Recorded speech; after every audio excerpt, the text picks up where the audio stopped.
ಹರೇ ಕೃಷ್ಣ. ತಮ್ಮೆಲ್ಲರಿಗೂ ಇವತ್ತಿನ ಆಧ್ಯಾತ್ಮಿಕ ಪಯಣದ 14ನೇ ದಿನದ ಈ ಜರ್ನಿ, ಸ್ಪಿರಿಚುವಲ್ ಜರ್ನಿ, ಆಧ್ಯಾತ್ಮಿಕ ಪಯಣಕ್ಕೆ ನಾನು ಸ್ವಾಗತವನ್ನು ಕೋರ್ತೀನಿ. ನಾವು ಇವತ್ತು ಬೇರೆ ಬೇರೆ ಯೋಗ ಪದ್ಧತಿಗಳಲ್ಲಿ ಯಾವುದು ಉತ್ತಮವಾದಂತಹ ಯೋಗ, ಯಾವೆಲ್ಲ ರೀತಿಯ ಯೋಗಗಳಿದೆ, ಆಮೇಲೆ ಭಗವಂತನ ಪ್ರಾಪ್ತಿ ಮಾಡ್ಕೊಳ್ಬೇಕು ಅಂತ ಹೇಳಿ ಯಾವೆಲ್ಲ ವಿಧಗಳಿದೆ, ಆಮೇಲೆ ಎಲ್ಲ ವಿಧಗಳ ಬಗ್ಗೆ ಸ್ವಲ್ಪ ಚರ್ಚೆ, ಆಮೇಲೆ ಎಲ್ಲದರಲ್ಲಿ ಯಾವುದು ಸರ್ವಶ್ರೇಷ್ಠವಾಗಿರೋದು ಮತ್ತು ಯಾವುದು ಸುಲಭವಾಗಿರೋದು ಅದೆಲ್ಲವನ್ನು ಇವತ್ತು ನಾವು ಚರ್ಚೆಯನ್ನು ಮಾಡೋಣ. ಬನ್ನಿ ನಾವು ಭಗವಂತನ ಪ್ರಾರ್ಥನೆಯನ್ನು ಮಾಡೋಣ. ಓಂ ಅಜ್ಞಾನತಿಮಿರಾಂಧಸ್ಯ ಜ್ಞಾನಾಂಜನಶಲಾಕಯ ಚಕ್ಷುರುನ್ಮೀಲಿತಂ ಯೇನ ತಸ್ಮೈ ಶ್ರೀ ಗುರವೇ ನಮಃ. ನಮೋ ಓಂ ವಿಷ್ಣುಪಾದಾಯ ಕೃಷ್ಣಪ್ರೇಷ್ಠಾಯ ಭೂತಲೆ ಶ್ರೀಮತೆ ಭಕ್ತಿ ವೇದಾಂತ ಸ್ವಾಮಿನ್ನಿತಿ ನಾಮಿನೇ. ನಮಸ್ತೆ ಸಾರಸ್ವತೆ ದೇವೆ ಗೌರವಾಣಿ ಪ್ರಚಾರಿಣೆ ನಿರ್ವಿಶೇಷ ಶೂನ್ಯವಾದಿ ಪಾಶ್ಚಾತ್ಯ ದೇಶತಾರಿಣೆ. ಜಯ ಶ್ರೀ ಕೃಷ್ಣ ಚೈತನ್ಯ ಪ್ರಭು ನಿತ್ಯಾನಂದ ಶ್ರೀ ಅದ್ವೈತ ಗದಾಧರ ಶ್ರೀವಾಸಾದಿ ಗೌರಭಕ್ತವೃಂದ. ಹರೇ ಕೃಷ್ಣ ಕೃಷ್ಣ ಕೃಷ್ಣ ಹರೇ ಹರೇ, ಹರೇ ರಾಮ ರಾಮ ರಾಮ ಹರೇ ಹರೇ. ಹರೇ ಕೃಷ್ಣ.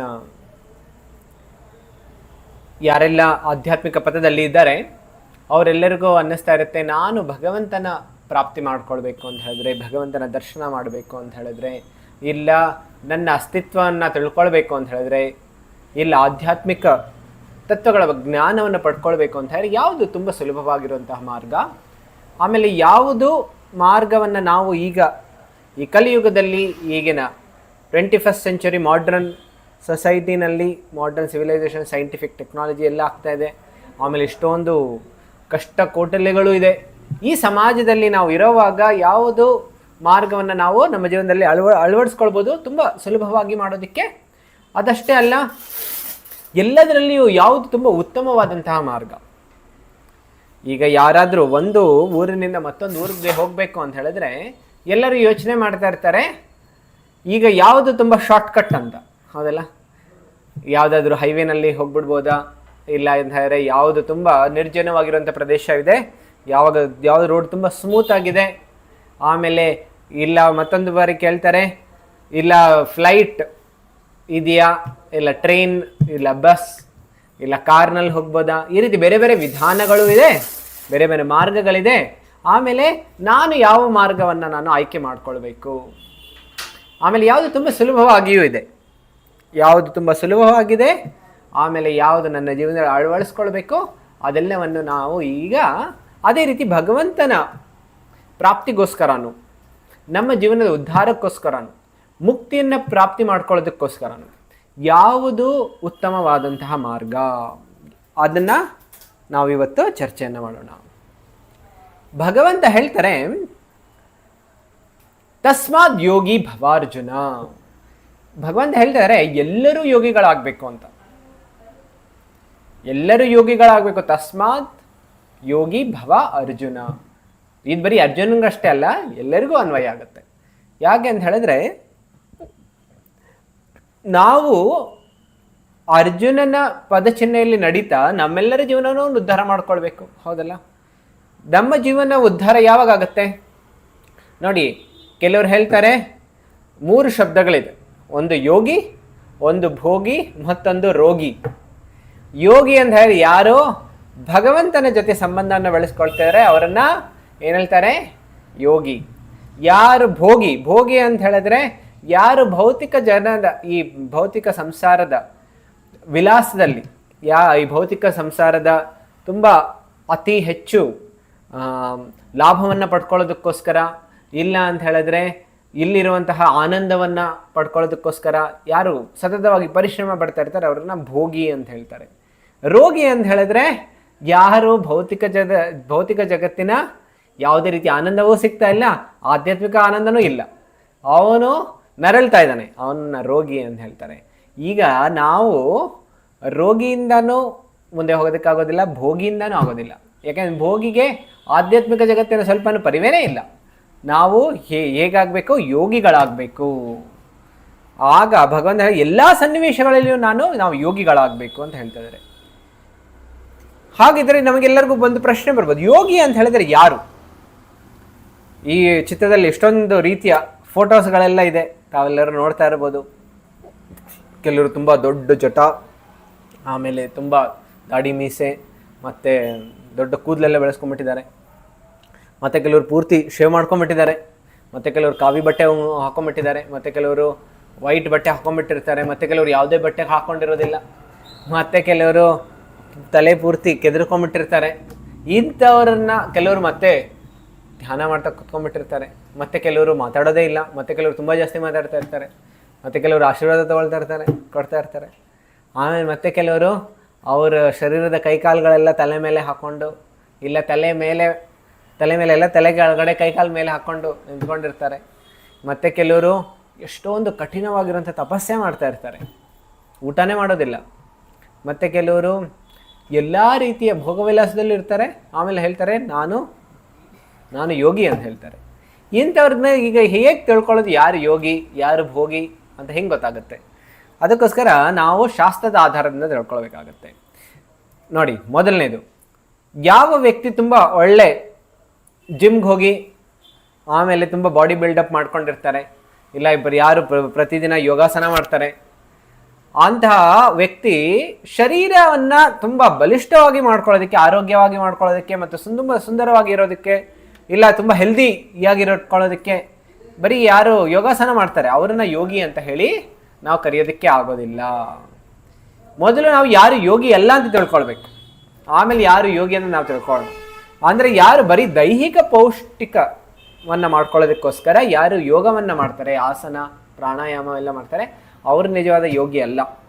ಅದಷ್ಟೇ ಅಲ್ಲ, ಯಾರು ತುಂಬ ಹೆಚ್ಚು ದೊಡ್ಡ ದೊಡ್ಡ ಜಟೆ ಬೆಳೆಸ್ಕೊಂಡಿರ್ತಾರೆ, ತುಂಬ ದೊಡ್ಡ ದಾಡಿ ಮೀಸೆ ಬೆಳ್ಕೊಂಡಿರ್ತಾರೆ, ಅವರು ಯಾರು ತುಂಬ ದೊಡ್ಡದಿರುತ್ತೆ ಅವರೇ ದೊಡ್ಡ ಯೋಗಿ. ಆ ರೀತಿ ಹೇಳೋದಕ್ಕಾಗೋದಿಲ್ಲ, ಹೌದಲ್ಲ? ಕೆಲವರು ಅಂದ್ಕೊಳ್ಬೋದು, ಕೆಲವ್ರದ್ದು ಸಣ್ಣ ಕೂದಲಿರ್ಬೋದು, ಇಲ್ಲ ಕೆಲವರು ಪೂರ್ತಿ ಶೇವ್ ಮಾಡ್ಕೊಂಡಿಟ್ಟಿರ್ಬೋದು, ಈಗ ಅವರನ್ನು ಯೋಗಿ ಅಂತ ಹೇಳ್ಬೋದಾ ಇಲ್ವೋ? ಹಾಗಂತ ಹೇಳ್ಬಿಟ್ಟು ಯಾರು ಇಲ್ಲ ದೊಡ್ಡ ತಿಲಕ್ ಯಾರು ಹಾಕ್ಕೊಂಡಿರ್ತಾರೆ, ಇಲ್ಲ ಪೂರ್ತಿ ಮೈ ಮೇಲೆಲ್ಲ ಬೂದಿ ಬೆಳ್ಕೊಂಡಿರ್ತಾರೆ, ಅವ್ರನ್ನ ಯೋಗಿ ಅಂತ ಹೇಳೋದಕ್ಕೆ ಸಾಧ್ಯ ಆಗುತ್ತಾ? ಇದೆಲ್ಲವೂ ಬಾಹ್ಯ. ಯಾರು ಬೇಕಾದ್ರೂ ಬೆಳ್ಕೊಂಬಿಡ್ಬೋದು, ಯಾರು ಬೇಕಾದ್ರೂ ಮೇಕಪ್ ಚೇಂಜ್ ಮಾಡ್ಕೊಂಬಿಡ್ಬೋದು, ಡ್ರೆಸ್ ಚೇಂಜ್ ಮಾಡ್ಕೊಂಬಿಡ್ಬೋದು. ಇವೆಲ್ಲ ಎಷ್ಟೋ ಜಾಸ್ತಿ ಸಮಯ ಆಗೋದಿಲ್ಲ. ಅದಕ್ಕೋಸ್ಕರ ಇದನ್ನೆಲ್ಲವನ್ನು ನಾವು ಯೋಗಿ ಅಂತ ಹೇಳೋದಕ್ಕಾಗೋದಿಲ್ಲ. ಮತ್ತು ಕೆಲವರು ತುಂಬ ವಿವಿಧವಾಗಿರುವಂತಹ ಜಾದೂ, ಕೆಲವು ಮ್ಯಾಜಿಕ್, ಕೆಲವು ಪವಾಡಗಳನ್ನು ಮಾಡಿ ತೋರಿಸ್ಬಿಡ್ಬೋದು. ಅಂಥವ್ರನ್ನ ನಾವು ಯೋಗಿ ಅಂತ ಹೇಳೋದಕ್ಕೆ ಸಾಧ್ಯ ಇಲ್ಲ. ಇಲ್ಲಿ ಚಿತ್ರದಲ್ಲಿ ನೋಡಿರ್ಬೋದು, ಅವನ ಶರೀರವನ್ನು ಮೇಲೆತ್ತಿದ್ದಾನೆ ಭೂಮಿಯಿಂದ, ಲೆವಿಟೇಷನ್ ಅಂತ ಹೇಳ್ತಾರೆ. ಈ ಲೆವಿಟೇಷನ್ ಮಾಡಿ ಕೆಲವ್ರಿಗೆಲ್ಲರಿಗೂ ಬೇರೆಯವ್ರಿಗೆಲ್ಲ ಆಶ್ಚರ್ಯವಾಗಿ ಮಾಡ್ಬೋದು, ಆದರೆ ಇವರೆಲ್ಲರಿಂದ ಯೋಗಿ ಅಂತ ಹೇಳೋದಿಲ್ಲ. ಒಂದು ಸಣ್ಣ ಉದಾಹರಣೆ ನಿಮಗೆಲ್ಲರಿಗೂ ಕೊಡ್ತೀನಿ. ಒಬ್ಬ ವ್ಯಕ್ತಿ ಎಷ್ಟೋ ವರ್ಷಗಳ ಕಾಲ ಅವನು ತಪಸ್ಸೆ ಮಾಡೋದಕ್ಕೆ ಹೋಗಿದ್ದ. 20-25 ವರ್ಷಗಳ ಕಾಲ ಅವನು ಹಿಮಾಲಯದಲ್ಲಿ ಹೋಗಿ ಕಠಿಣ ಪರಿಶ್ರಮವನ್ನು ಪಟ್ಟು ತಪಸ್ಸೆಯನ್ನು ಮಾಡಿ ಸಿದ್ಧಿಯನ್ನು ಪ್ರಾಪ್ತಿ ಮಾಡಿಕೊಂಡು ಬಂದಿದ್ದ. ಆ ಸಿದ್ಧಿಯನ್ನು ಪ್ರಾಪ್ತಿ ಮಾಡಿಕೊಂಡು ಅವನು ಊರಿಗೆ ಬಂದಮೇಲೆ ಅವನು ಊರಿನಲ್ಲೆಲ್ಲರಿಗೂ ಕರೆದ. ಅವನು ಹೇಳ್ದ, ನಾನು 20 ವರ್ಷದ ಸಾಧನೆಯ ಫಲ ಏನು ಅಂತ ನಾನು ನಿಮ್ಮೆಲ್ಲರಿಗೂ ತೋರಿಸ್ತೀನಿ, ಬನ್ನಿ ಅಂತ ಹೇಳಿ ದೊಡ್ಡ ಡಮರುಗ ಎಲ್ಲ ಬಾರಿಸಿ ಎಲ್ಲರಿಗೂ ಕರೆಸಿದ್ರು. ಆಮೇಲೆ ಕರೆಸಿ ಅವನು ಆ ಊರಿನ ನದಿ ಮೇಲೆ ಅವನು ಬರೀ ಕಾಲಿನಲ್ಲೇ ನಡ್ಕೊಂಡು ಹೋಗೋದು ಪ್ರಾರಂಭ ಮಾಡ್ದ.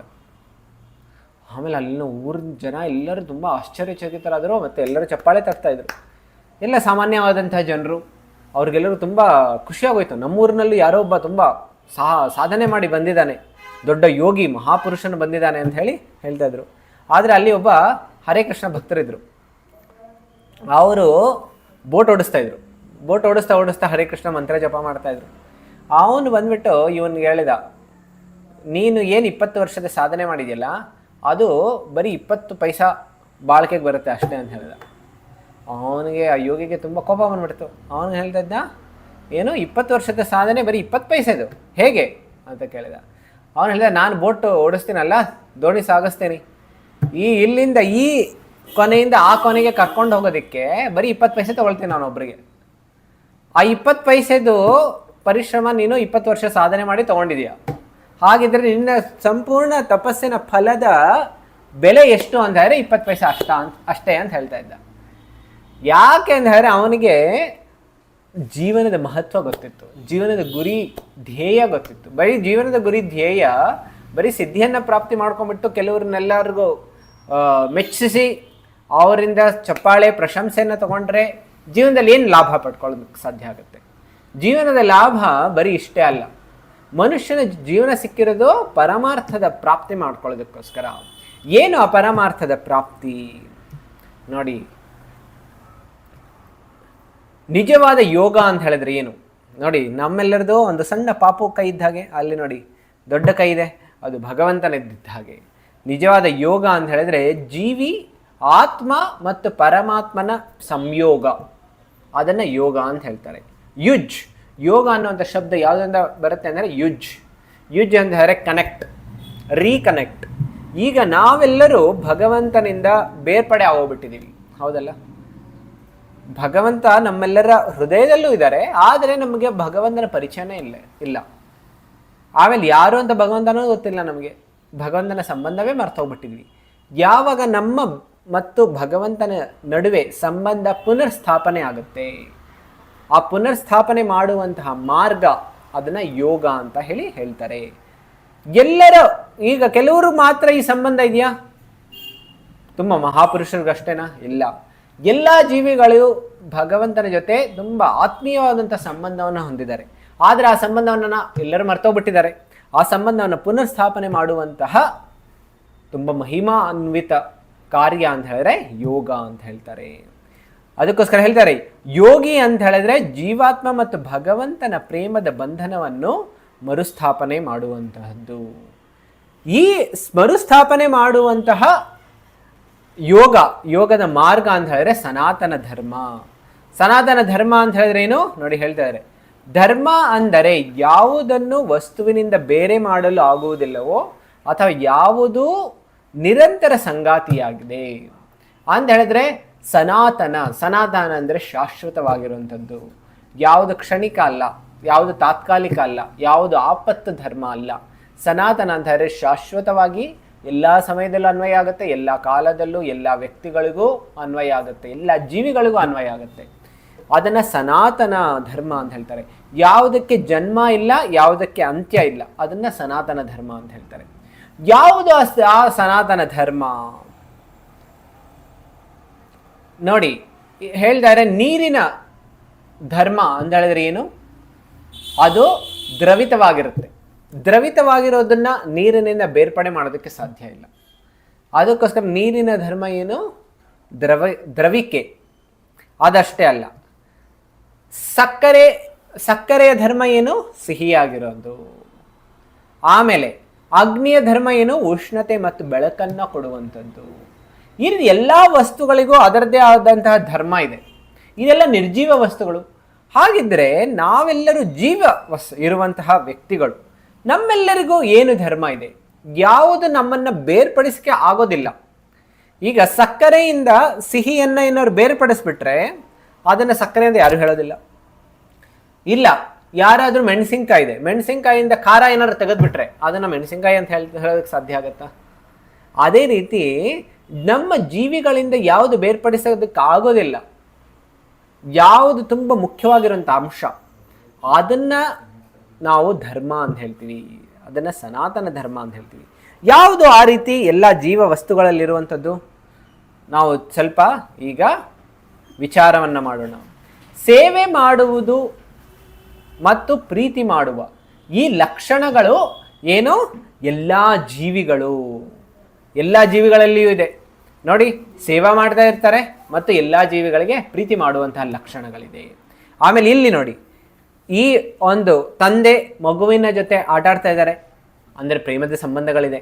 ಆಮೇಲೆ ಅಲ್ಲಿ ಒಬ್ಬ ವ್ಯಕ್ತಿ ಬೇರೆ ಗ್ರಾಹಕರ ಜೊತೆ ಒಂದು ರೀತಿಯ ಸಂಬಂಧವನ್ನು ಬೆಳೆಸ್ಕೊಂಡಿದ್ದಾರೆ. ಈ ರೀತಿ ಸೇವಾ ಮಾಡುವ ಮತ್ತು ಪ್ರೀತಿ ಮಾಡುವ ಲಕ್ಷಣಗಳನ್ನು ನಾವೇನಂತ ಹೇಳ್ತೀವಿ? ಇದು ಒಂದು ಎಲ್ಲ ಜೀವಿಗಳಲ್ಲಿಯೂ ಇದೆ. ಬರೀ ಮನುಷ್ಯರಲ್ಲಷ್ಟೇ ಅಲ್ಲ, ಪ್ರಾಣಿಗಳಲ್ಲಿಯೂ ಇದೆ. ನೋಡಿ, ನಾವು ಈ ಚಿತ್ರದಲ್ಲಿ ನೋಡ್ತಾ ಇರ್ಬೋದು, ಇನ್ನೊಬ್ಬರನ್ನು ಪ್ರೀತಿಸದೆ ಬದುಕಲು ಯಾರಿಂದಲೂ ಸಾಧ್ಯ ಇಲ್ಲ. ಎಲ್ಲ ವ್ಯಕ್ತಿಗಳಲ್ಲೂ ಅಷ್ಟೇ, ಎಲ್ಲ ವ್ಯಕ್ತಿಗಳಲ್ಲೂ ಏನಿದೆ, ಬೇರೆಯವ್ರ ಜೊತೆ ಏನಾದರೂ ಸಂಬಂಧ ಇಟ್ಕೊಂಡಿರಬೇಕು, ಬೇರೆಯವ್ರ ಜೊತೆ ಸ್ವಲ್ಪ ಮಾತುಕತೆ ಆಡಬೇಕು, ನಮ್ಮ ಸುಖ ದುಃಖವನ್ನು ಹಂಚ್ಕೊಳ್ಬೇಕು ಅನ್ನುವಂತಹ ಎಲ್ಲ ಜೀವಿಗಳಲ್ಲಿಯೂ ಇದು ಈ ಅವಶ್ಯಕತೆ ಇದ್ದೇ ಇದೆ. ಯಾವಾಗ ಮನುಷ್ಯರು ಸಿಗೋದಿಲ್ಲ ಆಗ ಅವರು ಪ್ರಾಣಿಗಳನ್ನು ಫ್ರೆಂಡ್ಸಾಗಿ ಮಾಡ್ಕೊಂಡ್ಬಿಡ್ತಾರೆ. ನೋಡಿ, ಪಾಶ್ಚಾತ್ಯ ದೇಶದಲ್ಲಿ ಯಾಕೆಂದರೆ ಮನುಷ್ಯರು ಮದುವೆ ಮಾಡ್ಕೊಳ್ತಾರೆ, ಆದರೆ ಮದುವೆ ಮಾಡ್ಕೊಂಡಾಗ ಜಾಸ್ತಿ ಹೊತ್ತು ಆ ರಿಲೇಷನ್ಶಿಪ್ ಇರೋದೇ ಇಲ್ಲ. ಆ ಗಂಡ ಮತ್ತೊಂದು ಜೊತೆ ಹೋಗ್ಬಿಡ್ತಾರೆ, ಹೆಂಡತಿ ಅವಳು ಮತ್ತೊಂದು ಜೊತೆ ಹೋಗ್ಬಿಡ್ತಾಳೆ. ಈಗ ಹೋಗ್ಬಿಟ್ಟಿರುವಾಗ ಒಬ್ಬಂಟಿ ಆಗೋಗ್ಬಿಡ್ತಾರೆ, ಏಕಾಂಗಿ ಆಗೋಗ್ಬಿಡ್ತಾರೆ. ಆಗ ಅಂಥವ್ರಿಗೆ ಏನನ್ಸುತ್ತೆ, ಈಗ ನನ್ನ ಮನಸ್ಸನ್ನು ಅರ್ಥ ಮಾಡ್ಕೊಳ್ಳೋರು ಯಾರೂ ಇಲ್ಲ ಅಂತ. ಆಗ ಅವ್ರು ಏನು ಮಾಡ್ತಾರೆ, ಯಾರು ಅರ್ಥ ಮಾಡ್ಕೊಂಡಿಲ್ಲ ಅಂತಾರೆ, ಕನಿಷ್ಠ ಪಕ್ಷ ಈ ನಾಯಿ ಆದರೂ ಇದೆ ನನ್ನ ಜೊತೆ, ಆ ನಾಯಿ ಆದರೂ ನನ್ನನ್ನು ಅರ್ಥ ಮಾಡ್ಕೊಳ್ಳುತ್ತೆ.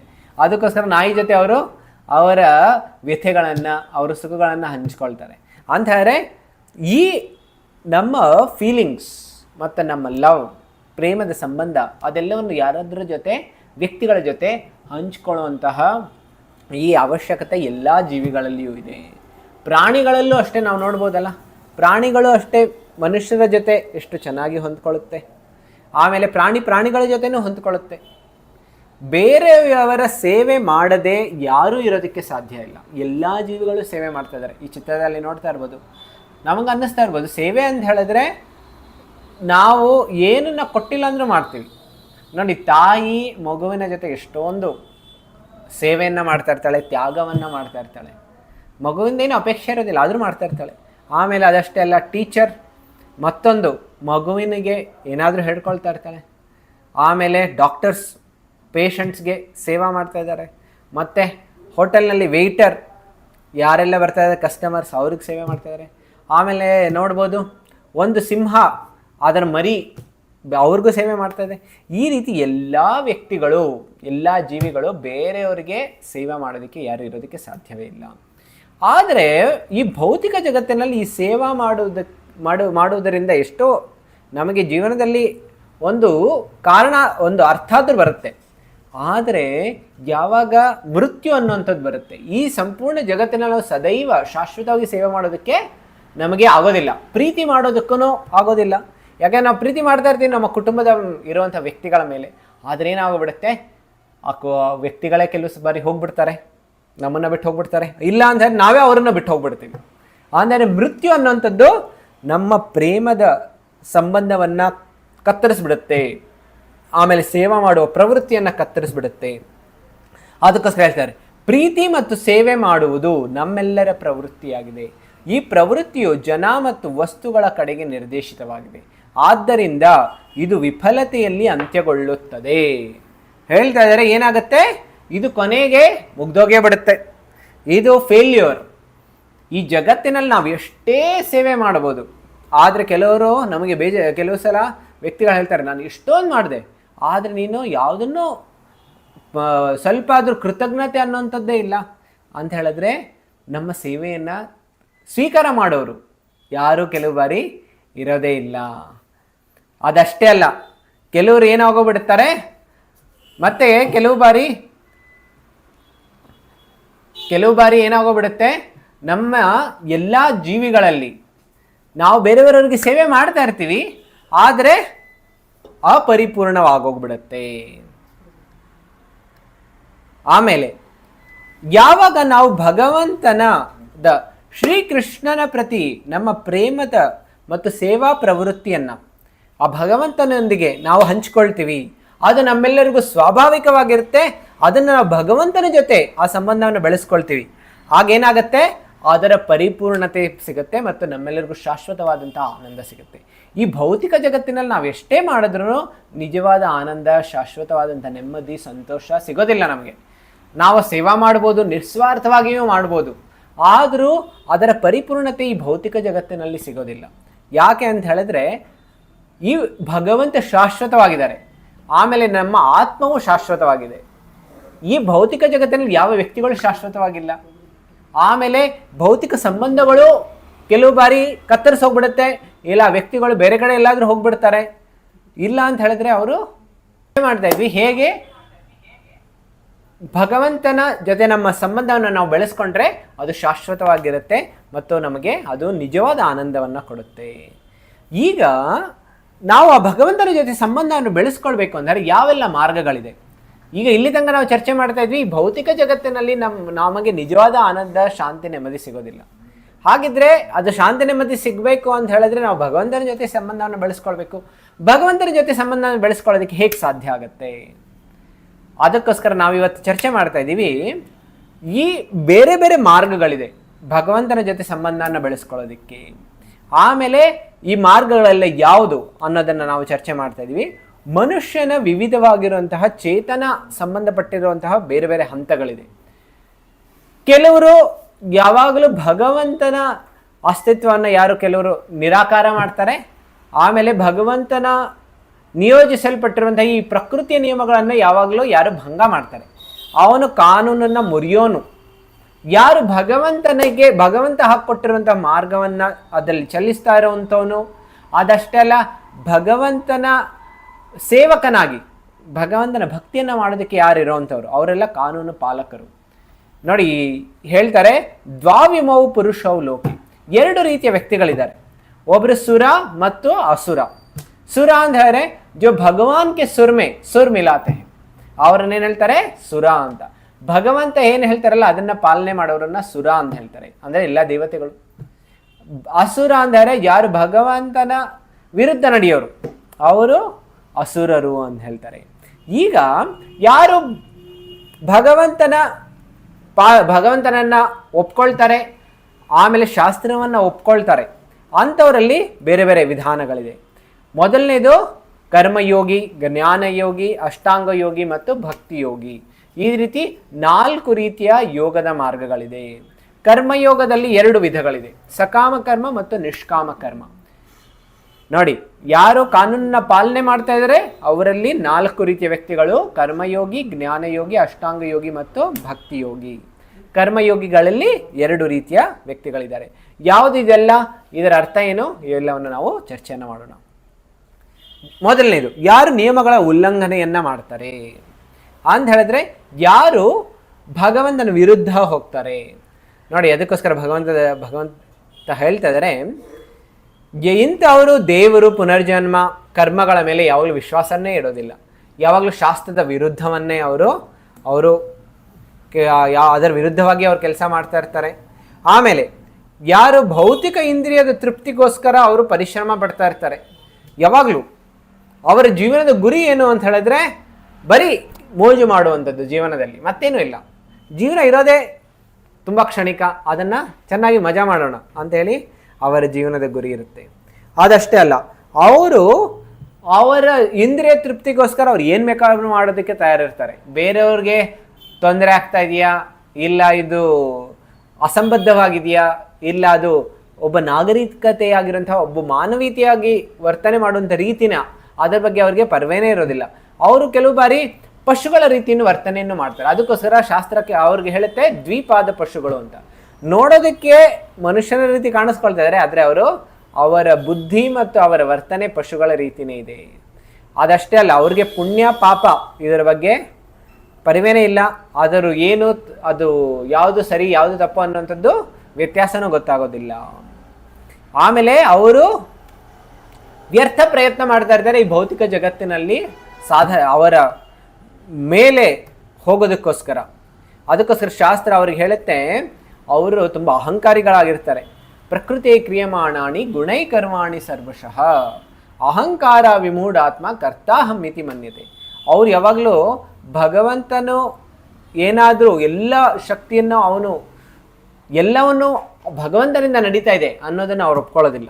ಅವ್ರು ಹೇಳ್ತಾ ಇರ್ತಾರೆ, ನನ್ನ ಶಕ್ತಿಯಿಂದ ನಡೀತಾ ಇದೆ, ನಾನೇನು ಬೇಕಾದ್ರೂ ಮಾಡ್ಕೊಳ್ಬೋದು, ಈ ಜಗತ್ತಿನಲ್ಲಿ ನನ್ನ ತಡೆಯೋರು ಯಾರೂ ಇರೋದಿಲ್ಲ.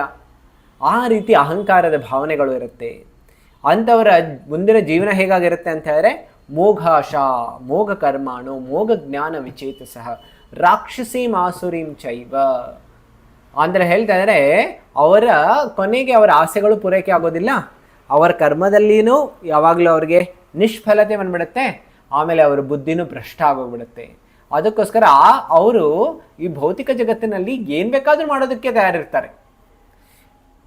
ಆಮೇಲೆ ಮುಂದೆ ಬರ್ತಾ ಇದೆ ಸಕಾಮ ಕರ್ಮ, ಇಲ್ಲ ಅದನ್ನ ಕರ್ಮಕಾಂಡ ಅಂತಾನು ಹೇಳ್ತಾರೆ.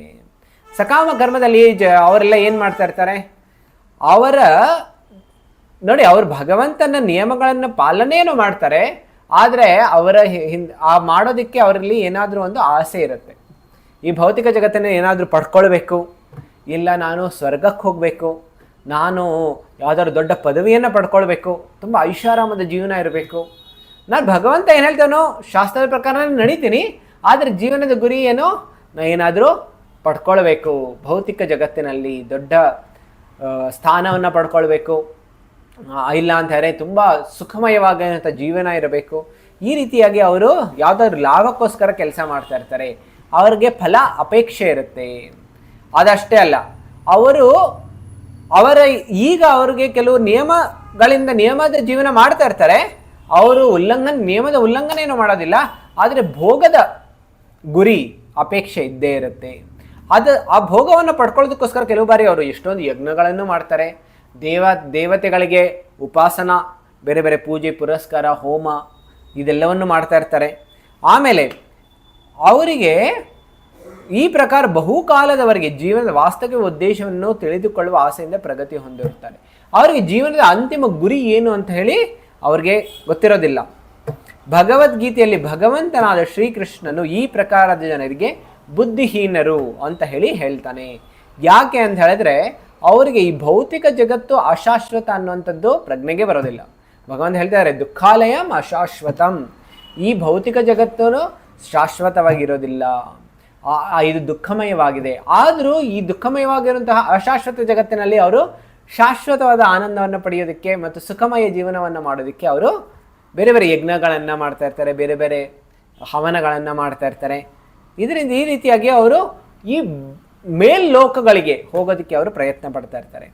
ಆದರೆ ಯಾರು ಈ ರೀತಿ ಪ್ರಯತ್ನ ಪಟ್ಟು ಯಾವಾಗ ಅವರ ಜೀವನದಲ್ಲಿ ಒಂದು ಕ್ಷಣ ಬರುತ್ತೆ, ಈಗ ಈ ಜಗತ್ತಿನ ಎಷ್ಟೊಂದು ನಾನು ಭೋಗ ಪಡೆಯೋದಕ್ಕೆ ನಾನು ಪ್ರಯತ್ನ ಪಟ್ಟಿದ್ದೀನಿ, ಆದರೂ ನನಗೆ ನಿಜವಾದ ಆನಂದ, ನೆಮ್ಮದಿ, ಶಾಂತಿ ಇಲ್ಲ, ಈಗ ನಾನು ಏನು ಮಾಡಬೇಕು? ಈಗ ಅವ್ರಿಗೆ ಅನಿಸುತ್ತೆ ಈ ಭೌತಿಕ ಜಗತ್ತಿನ ಆನಂದವೇ ಈ ರೀತಿ, ಅದಕ್ಕೋಸ್ಕರ ಈ ಭೌತಿಕ ಜಗತ್ತಿನಲ್ಲಿ ನಾನು ಯಾವುದೇ ರೀತಿಯ ಸುಖವನ್ನು ಪಡ್ಕೊಳ್ಳೋದಕ್ಕೆ ನಾನು ಹೋಗೋದಿಲ್ಲ ಅಂತ ಹೇಳಿ ಅವರಿಗೆ ತ್ಯಾಗದ ಭಾವನೆ ಬರುತ್ತೆ. ಯಾವಾಗ ತ್ಯಾಗದ ಭಾವನೆ ಬರುತ್ತೆ ಆಗ ಅವರು ನಿಷ್ಕಾಮದ ಕರ್ಮದ ಕಡೆ ಹೋಗ್ತಾ ಇರ್ತಾರೆ. ಸಕಾಮದಿಂದ ನಿಷ್ಕಾಮ ಅಂತ ಹೇಳಿ ಮೊದಲು ಅವರಿಗೆ ಆಸೆಗಳಿತ್ತು, ಆಸೆಗಳಿಂದ ಅವರು ಕರ್ಮಯೋಗವನ್ನು ಮಾಡ್ತಾಯಿದ್ರು. ಈಗ ಅವರು ನಿಷ್ಕಾಮವಾಗಿ ಕರ್ಮಯೋಗವನ್ನು ಮಾಡ್ತಾರೆ. ಕರ್ಮವನ್ನು ಇನ್ನೂ ಮಾಡ್ತಾ ಇದ್ದಾರೆ, ಆದರೆ ಈಗ ಆಸೆಗಳು ಕಡಿಮೆ ಆಗ್ತಾ ಇದೆ, ನಿರಾಸಕ್ತಿ ಹುಟ್ಟುತ್ತಾ ಇದೆ. ಅದಕ್ಕೋಸ್ಕರ ಭಗವಂತ ಭಗವದ್ಗೀತೆಯಲ್ಲಿ ಹೇಳ್ತಾರೆ ಕರ್ಮಣ್ಯೇವಾಧಿಕಾರಸ್ತೆ ಮಾ ಫಲೇಶು ಕದಾಚನ ಮಾ ಕರ್ಮ ಫಲ ಹೇತುರ್ಭುರ್ ಮಾತೆ ಸಂಗೋಸ್ತ್ವ ಕರ್ಮಣಿ. ಭಗವಂತ ಅದಕ್ಕೋಸ್ಕರ ಹೇಳ್ತಾರೆ ನಾವು ಕರ್ಮವನ್ನು ಮಾಡೋದಕ್ಕೆ ನಮ್ಗೆ ಅಧಿಕಾರ ಇದೆ, ಆದರೆ ಫಲದ ಅಪೇಕ್ಷೆ ಮಾಡೋದಕ್ಕೆ ಇಲ್ಲ. ಆ ರೀತಿ ಹೇಳಿಕೊಂಡು ಕೆಲವು ಬಾರಿ ಏನು ಮಾಡ್ತಾರೆ, ಜನ ಕರ್ಮ ಮಾಡೋದೇ ಬಿಟ್ಬಿಡ್ತಾರೆ. ಅದಕ್ಕೋಸ್ಕರ ಭಗವಂತ ಹೇಳ್ತಾ ಇದ್ದಾರೆ ಆದರೆ ನಿನ್ನ ಕರ್ಮವನ್ನು ಮಾಡಬೇಕು, ಆದರೆ ಫಲದ ಅಪೇಕ್ಷೆಯಿಂದ ದೂರ ಇರಬೇಕು ಅಂಥೇಳಿ. ಆಮೇಲೆ ಅದಷ್ಟೇ ಅಲ್ಲ, ಭಗವಂತನಿಗೋಸ್ಕರ ಕರ್ಮವನ್ನು ಮಾಡಬೇಕು. ಯಾವಾಗ ನಾವು ನಮಗೋಸ್ಕರ ಕರ್ಮವನ್ನು ಮಾಡ್ತೀವಿ, ಯಾವುದಾದ್ರು ಕಾರ್ಯಗಳನ್ನು ಮಾಡ್ತೀವಿ ಜಗತ್ತಿನಲ್ಲಿ, ಆಗ ನಮಗೆ ಅದು ಬಂಧನವನ್ನು ಹುಟ್ಟಿಸುತ್ತೆ. ಆದರೆ ಯಾವಾಗ ವಿಷ್ಣುವಿನ ಸಂತೋಷಕ್ಕೋಸ್ಕರ ಮಾಡ್ತೀವಿ ಆಗ ಅದೇನು ಮಾಡುತ್ತೆ, ನಮಗೆ ಕರ್ಮದಿಂದ ಬಂಧನದಿಂದ ಮುಕ್ತಿಯನ್ನಾಗಿ ಮಾಡಿಸುತ್ತೆ. ಯಜ್ಞ ಅರ್ಥಾತ್ ಕರ್ಮಣೋನ್ಯತ್ರ ಲೋಕೋಯಂ ಕರ್ಮ ಬಂಧನ ತದರ್ಥಂ ಕರ್ಮ ಕೌಂತೆಯ ಮುಕ್ತ ಸಂಘ ಸಮಾಚಾರ. ಭಗವಂತ ಹೇಳ್ತಾರೆ ಯಾವಾಗಲೂ ಕರ್ಮವನ್ನು ಯಾರಿಗೋಸ್ಕರ ಮಾಡಬೇಕು, ಯಜ್ಞ ಅರ್ಥಾತ್ ಯಜ್ಞ ಅಂತಾರೆ ಯಜ್ಞ ಪುರುಷ. ಯಾರು ಯಜ್ಞ ಪುರುಷ? ಸಾಕ್ಷಾತ್ ವಿಷ್ಣು, ಅವನಿಗೋಸ್ಕರ ಮಾಡಬೇಕು. ಇಲ್ಲ ಅಂತಾರೆ ಲೋಕೋಯಂ ಕರ್ಮ ಬಂಧನ, ಅವನು ಭಗವಂತನಿಗೋಸ್ಕರ ಮಾಡಿದ್ರೆ ಮುಕ್ತ ಸಂಘ ಸಮಾಚಾರ, ನಮಗೆ ಮುಕ್ತಿ ಸಿಗುತ್ತೆ. ಅದಕ್ಕೋಸ್ಕರ ಈ ಜಗತ್ತಿನಲ್ಲಿ ಎಲ್ಲ ಕಾರ್ಯಗಳನ್ನು ಭಗವಂತನಿಗೋಸ್ಕರ ಮಾಡಬೇಕು. ನಾವು ಜಗತ್ತಿನ ಬೇರೆ ಬೇರೆ ಕಾರ್ಯಗಳನ್ನು ಮಾಡ್ತಾ ಇರ್ಬೋದು, ಆದರೆ ಎಲ್ಲ ಕಾರ್ಯದ ಫಲ ಭಗವಂತನಿಗೋಸ್ಕರ ಸಮರ್ಪಣೆ ಮಾಡಬೇಕು. ನಾವು ಕೆಲಸ ಮಾಡ್ತಾ ಇರ್ಬೋದು, ಸಂಪಾದನೆ ಮಾಡ್ತಾ ಇರ್ಬೋದು, ಇಲ್ಲ ಅಂತಾರೆ ಮಕ್ಕಳನ್ನು ನೋಡ್ಕೊಳ್ತಾ ಇರ್ಬೋದು, ಇಲ್ಲ ಅಂತಾರೆ ಆಚೆ ಹೋಗಿ ದೊಡ್ಡ ದೊಡ್ಡ ಕಾರ್ಖಾನೆಗಳಲ್ಲಿ ಕೆಲಸ ಮಾಡ್ತಾ ಇರ್ಬೋದು, ಆದರೆ ಅದರ ಎಲ್ಲರ ಫಲ ಭಗವಂತನಿಗೋಸ್ಕರ ಅರ್ಪಣೆ ಆಗಬೇಕು. ಆಗ ಏನಾಗುತ್ತೆ, ಅದು ನಮಗೆ ಮುಕ್ತಿಯನ್ನು ಕೊಡುತ್ತೆ. ಆಮೇಲೆ ನಮ್ಮ ಕರ್ಮದ ಫಲವನ್ನು ಭಗವಂತನಿಗೆ ಅರ್ಪಣೆ ಮಾಡಬೇಕು. ನಿಷ್ಕಾಮ ಕರ್ಮ ಇದರ ಕೆಲವು ವಿಷಯಗಳು ಏನೆಲ್ಲ ಮಾಡೋದು ಅಂತ ಹೇಳಿ ನೋಡಿ. ಒಂದು, ಕರ್ಮ ಫಲವನ್ನು ಭಗವಂತನಿಗೋಸ್ಕರ ಅರ್ಪಣೆ ಮಾಡಬೇಕು. ಮತ್ತೊಂದು, ಆಧ್ಯಾತ್ಮಿಕ ಪ್ರಜ್ಞೆಯಲ್ಲಿ ಕೆಲಸ ಮಾಡಬೇಕು. ನಾವು ಆಧ್ಯಾತ್ಮಿಕ ಯಾವುದಾದ್ರೂ ಸಂಸ್ಥೆಯಲ್ಲಿ ಯಾರಾದರೂ ಆಧ್ಯಾತ್ಮಿಕ ವ್ಯಕ್ತಿಗಳಿಗೆ ಭಕ್ತರ ಸಂಘದಲ್ಲಿ ಜೋಡಣೆ ಆಗಿರಬೇಕು. ಜೋಡಣೆಯಾಗಿ ಕೆಲಸ ಆಧ್ಯಾತ್ಮಿಕ ಪ್ರಜ್ಞೆಯಲ್ಲಿ ಮಾಡಬೇಕು. ಆಮೇಲೆ ಕರ್ಮ ಫಲದ ಅಪೇಕ್ಷೆಯನ್ನು ಮಾಡಬಾರ್ದು. ಆಮೇಲೆ ಸೋಮಾರಿತನೂ ಇರಬಾರ್ದು. ಸೋಮಾರಿತನ ಇಲ್ಲದೆ ಲೆಕ್ಕ ಮಾಡದೆ ಸೇವೆಯನ್ನು ಮಾಡಬೇಕು. ಯಾರು ಈ ರೀತಿ ಮಾಡ್ತಾರೆ? ವಿಷ್ಣುವಿನ ಸಂತೋಷಕ್ಕಾಗಿ ಹೇಳ್ತಾರೆ ನೋಡಿ.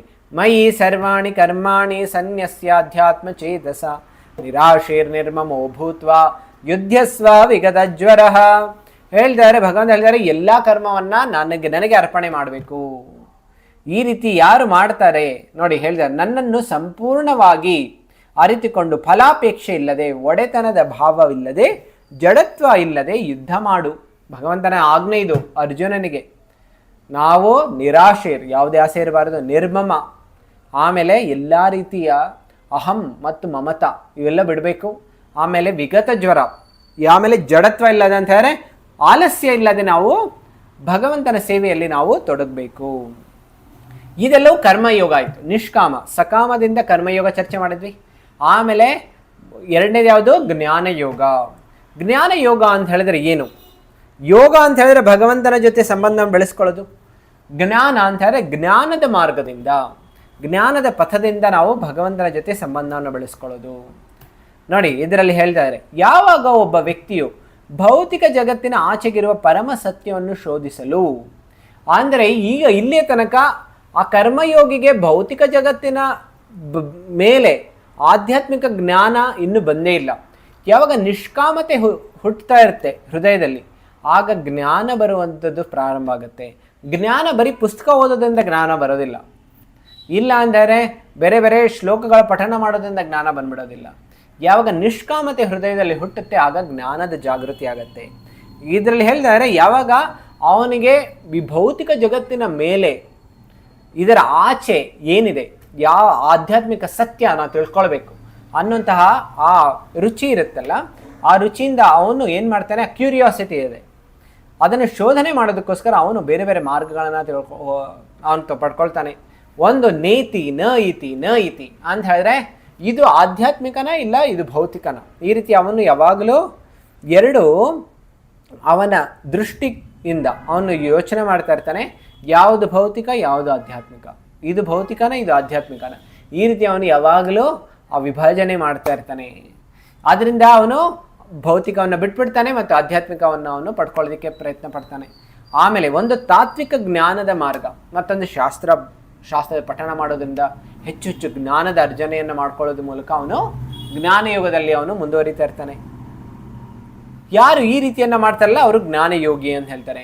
ಇವರ ಅಂತಿಮ ಗುರಿ ಏನು ಅಂತ ಹೇಳಿದ್ರೆ, ಈ ಭೌತಿಕ ಸಂಸಾರ ಅನ್ನುವಂಥದ್ದು ತುಂಬ ಕಷ್ಟಮಯವಾಗಿರೋದು. ಅದಕ್ಕೋಸ್ಕರ ನನಗೆ ಈ ಶರೀರದಲ್ಲಿ ಇರೋದಕ್ಕೆ ಆಸೆ ಇಲ್ಲ. ನಾನು ಆತ್ಮ, ನಾನು ಆ ಬ್ರಹ್ಮನ್, ಭಗವಂತ ಆ ಶುದ್ಧ ಬ್ರಹ್ಮನಲ್ಲಿ, ನಿರ್ವಿಶೇಷ ಬ್ರಹ್ಮನಲ್ಲಿ ನಾನು ಲೀನಗೊಡ್ಬಿಡ್ಬೇಕು ಅಂತ ಹೇಳಿ ಅವರು ಇಚ್ಛೆ ಪಡ್ತಾ ಇರ್ತಾರೆ. ಅದಕ್ಕೋಸ್ಕರ ಅವರು ಕಠಿಣವಾಗಿರುವಂಥ ತಪಸ್ಸನ್ನು ಮಾಡ್ತಾ ಇರ್ತಾರೆ. ಆಮೇಲೆ ಆ ತತ್ವಜ್ಞಾನ ಅಂದರೆ ಎಷ್ಟೊಂದು ಶಾಸ್ತ್ರಗಳ ಅಧ್ಯಯನ ಮಾಡ್ತಾ ಇರ್ತಾರೆ. ಅದರಿಂದ ತರ್ಕ, ಅದರಿಂದಲ್ಲ ಅವರು ಆ ಪರಮ ಸತ್ಯ ಏನು ಅಂತ ಹೇಳ್ಕೊಂಡು ತಿಳ್ಕೊಳ್ಳೋದಕ್ಕೆ ಅವರು ಎಷ್ಟೊಂದು ಪ್ರಯತ್ನವನ್ನು ಪಡ್ತಾ ಇರ್ತಾರೆ. ಈ ಮಾರ್ಗ ತುಂಬ ಕಠಿಣವಾಗಿದೆ. ಶಾಸ್ತ್ರ ಹೇಳುತ್ತೆ, ಜ್ಞಾನಯೋಗ ಪ್ರಾರಂಭ ಮಾಡಬೇಕು ಅಂತ ಹೇಳಿದ್ರೆ ಅವರು ಹೇಗೆ ಪ್ರಾರಂಭ ಮಾಡಬೇಕು ಅಂತ ಹೇಳಿದ್ರೆ ಅವರು ಗೃಹತ್ಯಾಗ ಮಾಡಬೇಕು ಅಂತ. ಯಾರು ಮನೇಲಿಟ್ಕೊಂಡು ಜ್ಞಾನಯೋಗ ಪಾಲನೆ ಮಾಡೋದಕ್ಕಾಗೋದಿಲ್ಲ. ಹೇಳ್ತಾರೆ ಇದರ ಪ್ರಾರಂಭ ಆಗುತ್ತೆ ಸನ್ಯಾಸದಿಂದ. ಅದಕ್ಕೋಸ್ಕರ ಇದು ತುಂಬ ಕಠಿಣವಾಗಿದೆ ಮಾರ್ಗ. ಅದಕ್ಕೋಸ್ಕರ ಭಗವಂತನು ಹೇಳ್ತಾ ಇದ್ದಾರೆ, ಈ ಮಾರ್ಗದಲ್ಲಿ ಅತ್ಯಂತ ಅಡೆತಡೆಗಳಿದೆ ಮತ್ತು ಸಂಕಟಗಳು ಇರುತ್ತೆ.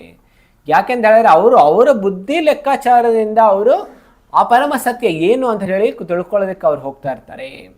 ಅದಕ್ಕೋಸ್ಕರ ನೋಡಿ ಹೇಳ್ತಾರೆ ಭಗವಂತ, ಕ್ಲೇಶೋ ಅಧಿಕತರಸ್ತೇಷಾಂ ಅವ್ಯಕ್ತಾಸಕ್ತ ಚೇತಸಾಂ ಅವ್ಯಕ್ತಾ ಹಿ ಗತಿರ್ ದುಃಖಂ ದೇಹವದ್ಭೇರ್ ಅವಪ್ಯತೆ. ಭಗವಂತ ಹೇಳ್ತಾರೆ, ಕ್ಲೇಶೋ ಅಧಿಕತರಸ್ತೇಷಾಂ, ಭಗವಂತ ಹೇಳ್ತಾರೆ ಇದು ತುಂಬ ಕ್ಲೇಶಮಯವಾಗಿದೆ ಅಂತ ಹೇಳಿದ್ರೆ ಇದು ತುಂಬ ಕಷ್ಟಮಯವಾಗಿದೆ. ಈ ಮಾರ್ಗ ಇದೆಯಲ್ಲ ಇದು ತುಂಬ ಸುಲಭವಾಗಿಲ್ಲ. ಎಷ್ಟೊಂದು ಸಂಕಟಗಳಿದೆ, ಎಷ್ಟೊಂದು ತೊಂದರೆಗಳೆಲ್ಲ ಬರ್ತಾ ಇರುತ್ತೆ. ಯಾಕೆ ಅಂತ ಹೇಳಿದ್ರೆ ಅವ್ಯಕ್ತವಾಗಿರುವಂತಹ ಮಾರ್ಗಗಳಲ್ಲಿ ನಾವೆಲ್ಲರೂ ವ್ಯಕ್ತಿಗತ ರೂಪಗಳಲ್ಲಿದ್ದೀವಿ. ಈ ಅವ್ಯಕ್ತ ರೂಪದ ಬ್ರಹ್ಮನ್, ನಿರ್ವಿಶೇಷ ಬ್ರಹ್ಮನ್ನಲ್ಲಿ ಆಸಕ್ತಿ ಯಾವಾಗಿರುತ್ತೆ, ಈಗ ಯಾರಿಗಾದ್ರೂ ಹೇಳಿದ್ರೆ ನೀವು ಯಾವ್ದಾದ್ರು ಒಂದು ಬೆಳಕಿನ ಮೇಲೆ ಮೆಡಿಟೇಷನ್ ಮಾಡಿ ಅಂತ ಹೇಳಿದ್ರೆ ಹೆಂಗೆ ಮೆಡಿಟೇಷನ್ ಮಾಡೋದಕ್ಕೆ ಸಾಧ್ಯ ಆಗುತ್ತೆ? ಮೆಡಿಟೇಷನ್ ಹೇಗೆ, ಯಾವ್ದಾದ್ರು ಒಂದು ರೂಪ ಇದ್ದರೆ, ಯಾಕೆಂದರೆ ನಾವು ಯಾವಾಗಲೂ ಒಂದು ರೂಪದ ಮೇಲೆ ನಮ್ಮ ಧ್ಯಾನವನ್ನು ಇಟ್ಕೊಳ್ಳೋದಕ್ಕೆ ಸಾಧ್ಯ ಆಗುತ್ತೆ. ಆದರೆ ಬರೀ ಲೈಟ್ ಮೇಲೆ ಮೆಡಿಟೇಷನ್ ಮಾಡಿದ್ರೆ ಮಾಡ್ತಾ ಅವ್ರು ನಿದ್ದೆ ಮಾಡಿಬಿಡ್ತಾರೆ. ಅದಕ್ಕೋಸ್ಕರ ಈ ರೀತಿ ಮಾಡೋದು ತುಂಬ ಕಷ್ಟ ಇದೆ ಅಂತ ಭಗವಂತ ಹೇಳ್ತಾ ಇದ್ದಾರೆ. ಅದಕ್ಕೋಸ್ಕರ ಇದು ತುಂಬ ಕಠಿಣ. ಈಗ ಮತ್ತೊಂದು ಯಾವುದು, ಮೂರನೆಯ ಮಾರ್ಗ, ಅದು ಅಷ್ಟಾಂಗ ಯೋಗ. ಇದರಲ್ಲಿ ಹೇಳ್ತಾರೆ ಅಷ್ಟಾಂಗ ಯೋಗ ಅಂತ ಹೇಳಿದ್ರೆ ಅಂಗ. ಇದರಲ್ಲಿ 8 ರೀತಿಯ ಅಂಗಗಳಿದೆ ಅಂತ ಹೇಳಿದ್ರೆ ಭಿನ್ನವಾಗಿರುವಂಥ ಸ್ಟೆಪ್ಸ್, 8 ಸ್ಟೆಪ್ಸ್ ಇನ್ ಯೋಗ, ಅಷ್ಟಾಂಗ ಯೋಗ. ಯಾವುದು ಅದನ್ನು ನಾವು ಚರ್ಚೆ ಮಾಡೋಣ. ಇದಕ್ಕೆ ಧ್ಯಾನ ಯೋಗ ಅಂತಾನು ಹೇಳ್ತಾರೆ, ಇಲ್ಲ ಹಠ ಯೋಗ ಅಂತಾನು ಹೇಳ್ತಾರೆ.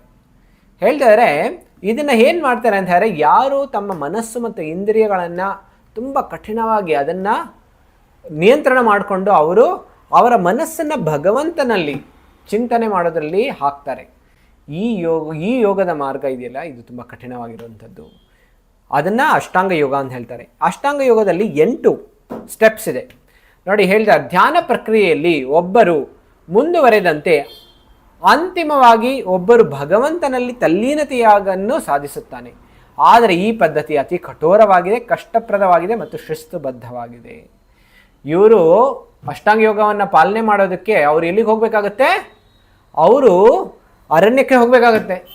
ಅರಣ್ಯಕ್ಕೆ ಹೋಗಿ ಅರಣ್ಯದಲ್ಲಿ ಎಲ್ಲ ಪ್ರಾಣಿಗಳ ಜೊತೆ, ಆಮೇಲೆ ಅವರು ತುಂಬ ಕಠಿಣವಾಗಿರುವಂತಹ ಅರಣ್ಯದ ವಾತಾವರಣದಲ್ಲಿ ಅಲ್ಲಿ ವಾಸ ಮಾಡ್ತಾ ಅವರು ಭಗವಂತನಲ್ಲಿ ಅವರು ತಲ್ಲೀನರಾಗಬೇಕಾಗತ್ತೆ, ನಿರ್ಭಯರಾಗಿರಬೇಕಾಗತ್ತೆ, ಬ್ರಹ್ಮಚರ್ಯವನ್ನು ಪಾಲನೆ ಮಾಡಬೇಕಾಗತ್ತೆ. ಈ ರೀತಿ ಎಲ್ಲ ಮಾಡ್ತಾ ಅವ್ರು ಏನು ಮಾಡ್ತಾರೆ, ಅವರು ಭಗವಂತನಲ್ಲಿ ತನ್ಮಯರಾಗ್ತಾರೆ.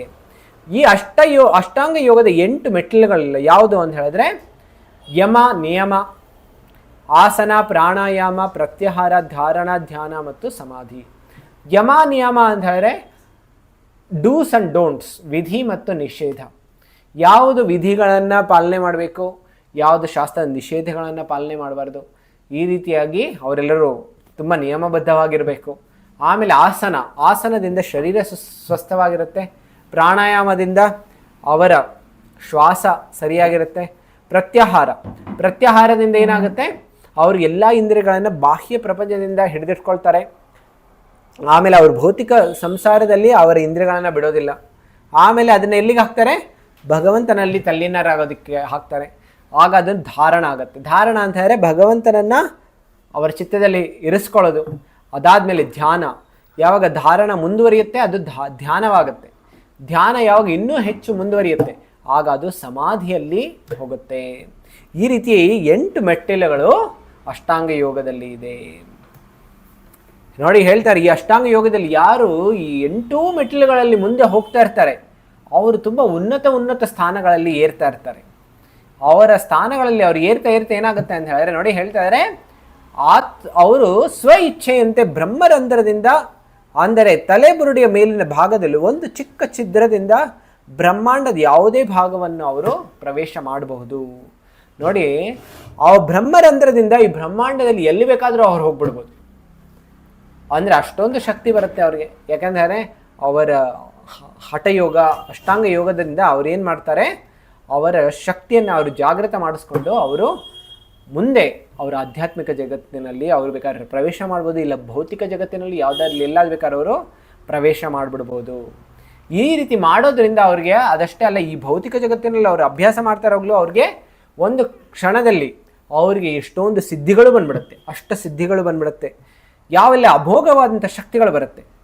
ಅಣಿಮ, ಲಘಿಮ, ಮಹಿಮ, ಪ್ರಾಪ್ತಿ, ಶಿತ, ವಶಿತ, ಪ್ರಾಕಾಮ್ಯ ಮತ್ತು ಕಾಮಾವಸಾಯಿತ. ಈ ರೀತಿ ಸಿದ್ಧಿಗಳು ಅವರಲ್ಲಿ ಬಂದ್ಬಿಡತ್ತೆ ನೋಡಿ. ಅಣಿಮ ಅಂತ ಹೇಳಿದ್ರೆ ಅವರು ದೊಡ್ಡವನಾಗಿರೋನು ವ್ಯಕ್ತಿ ಅವನು ಸಣ್ಣವನಾಗ್ಬಿಡ್ಬೋದು. ನಮ್ಗೆ ಗೊತ್ತಿರ್ಬೋದು, ಹನುಮಂತ ಯಾವಾಗ ಲಂಕೆಯನ್ನು ಪ್ರವೇಶ ಮಾಡಬೇಕು ಅಂತ ಹೇಳಿದ್ರೆ ಒಂದು ಸಣ್ಣ ಒಂದು ಮಂಗನಾಗಿ ಆಗೋಗ್ಬಿಟ್ಟ.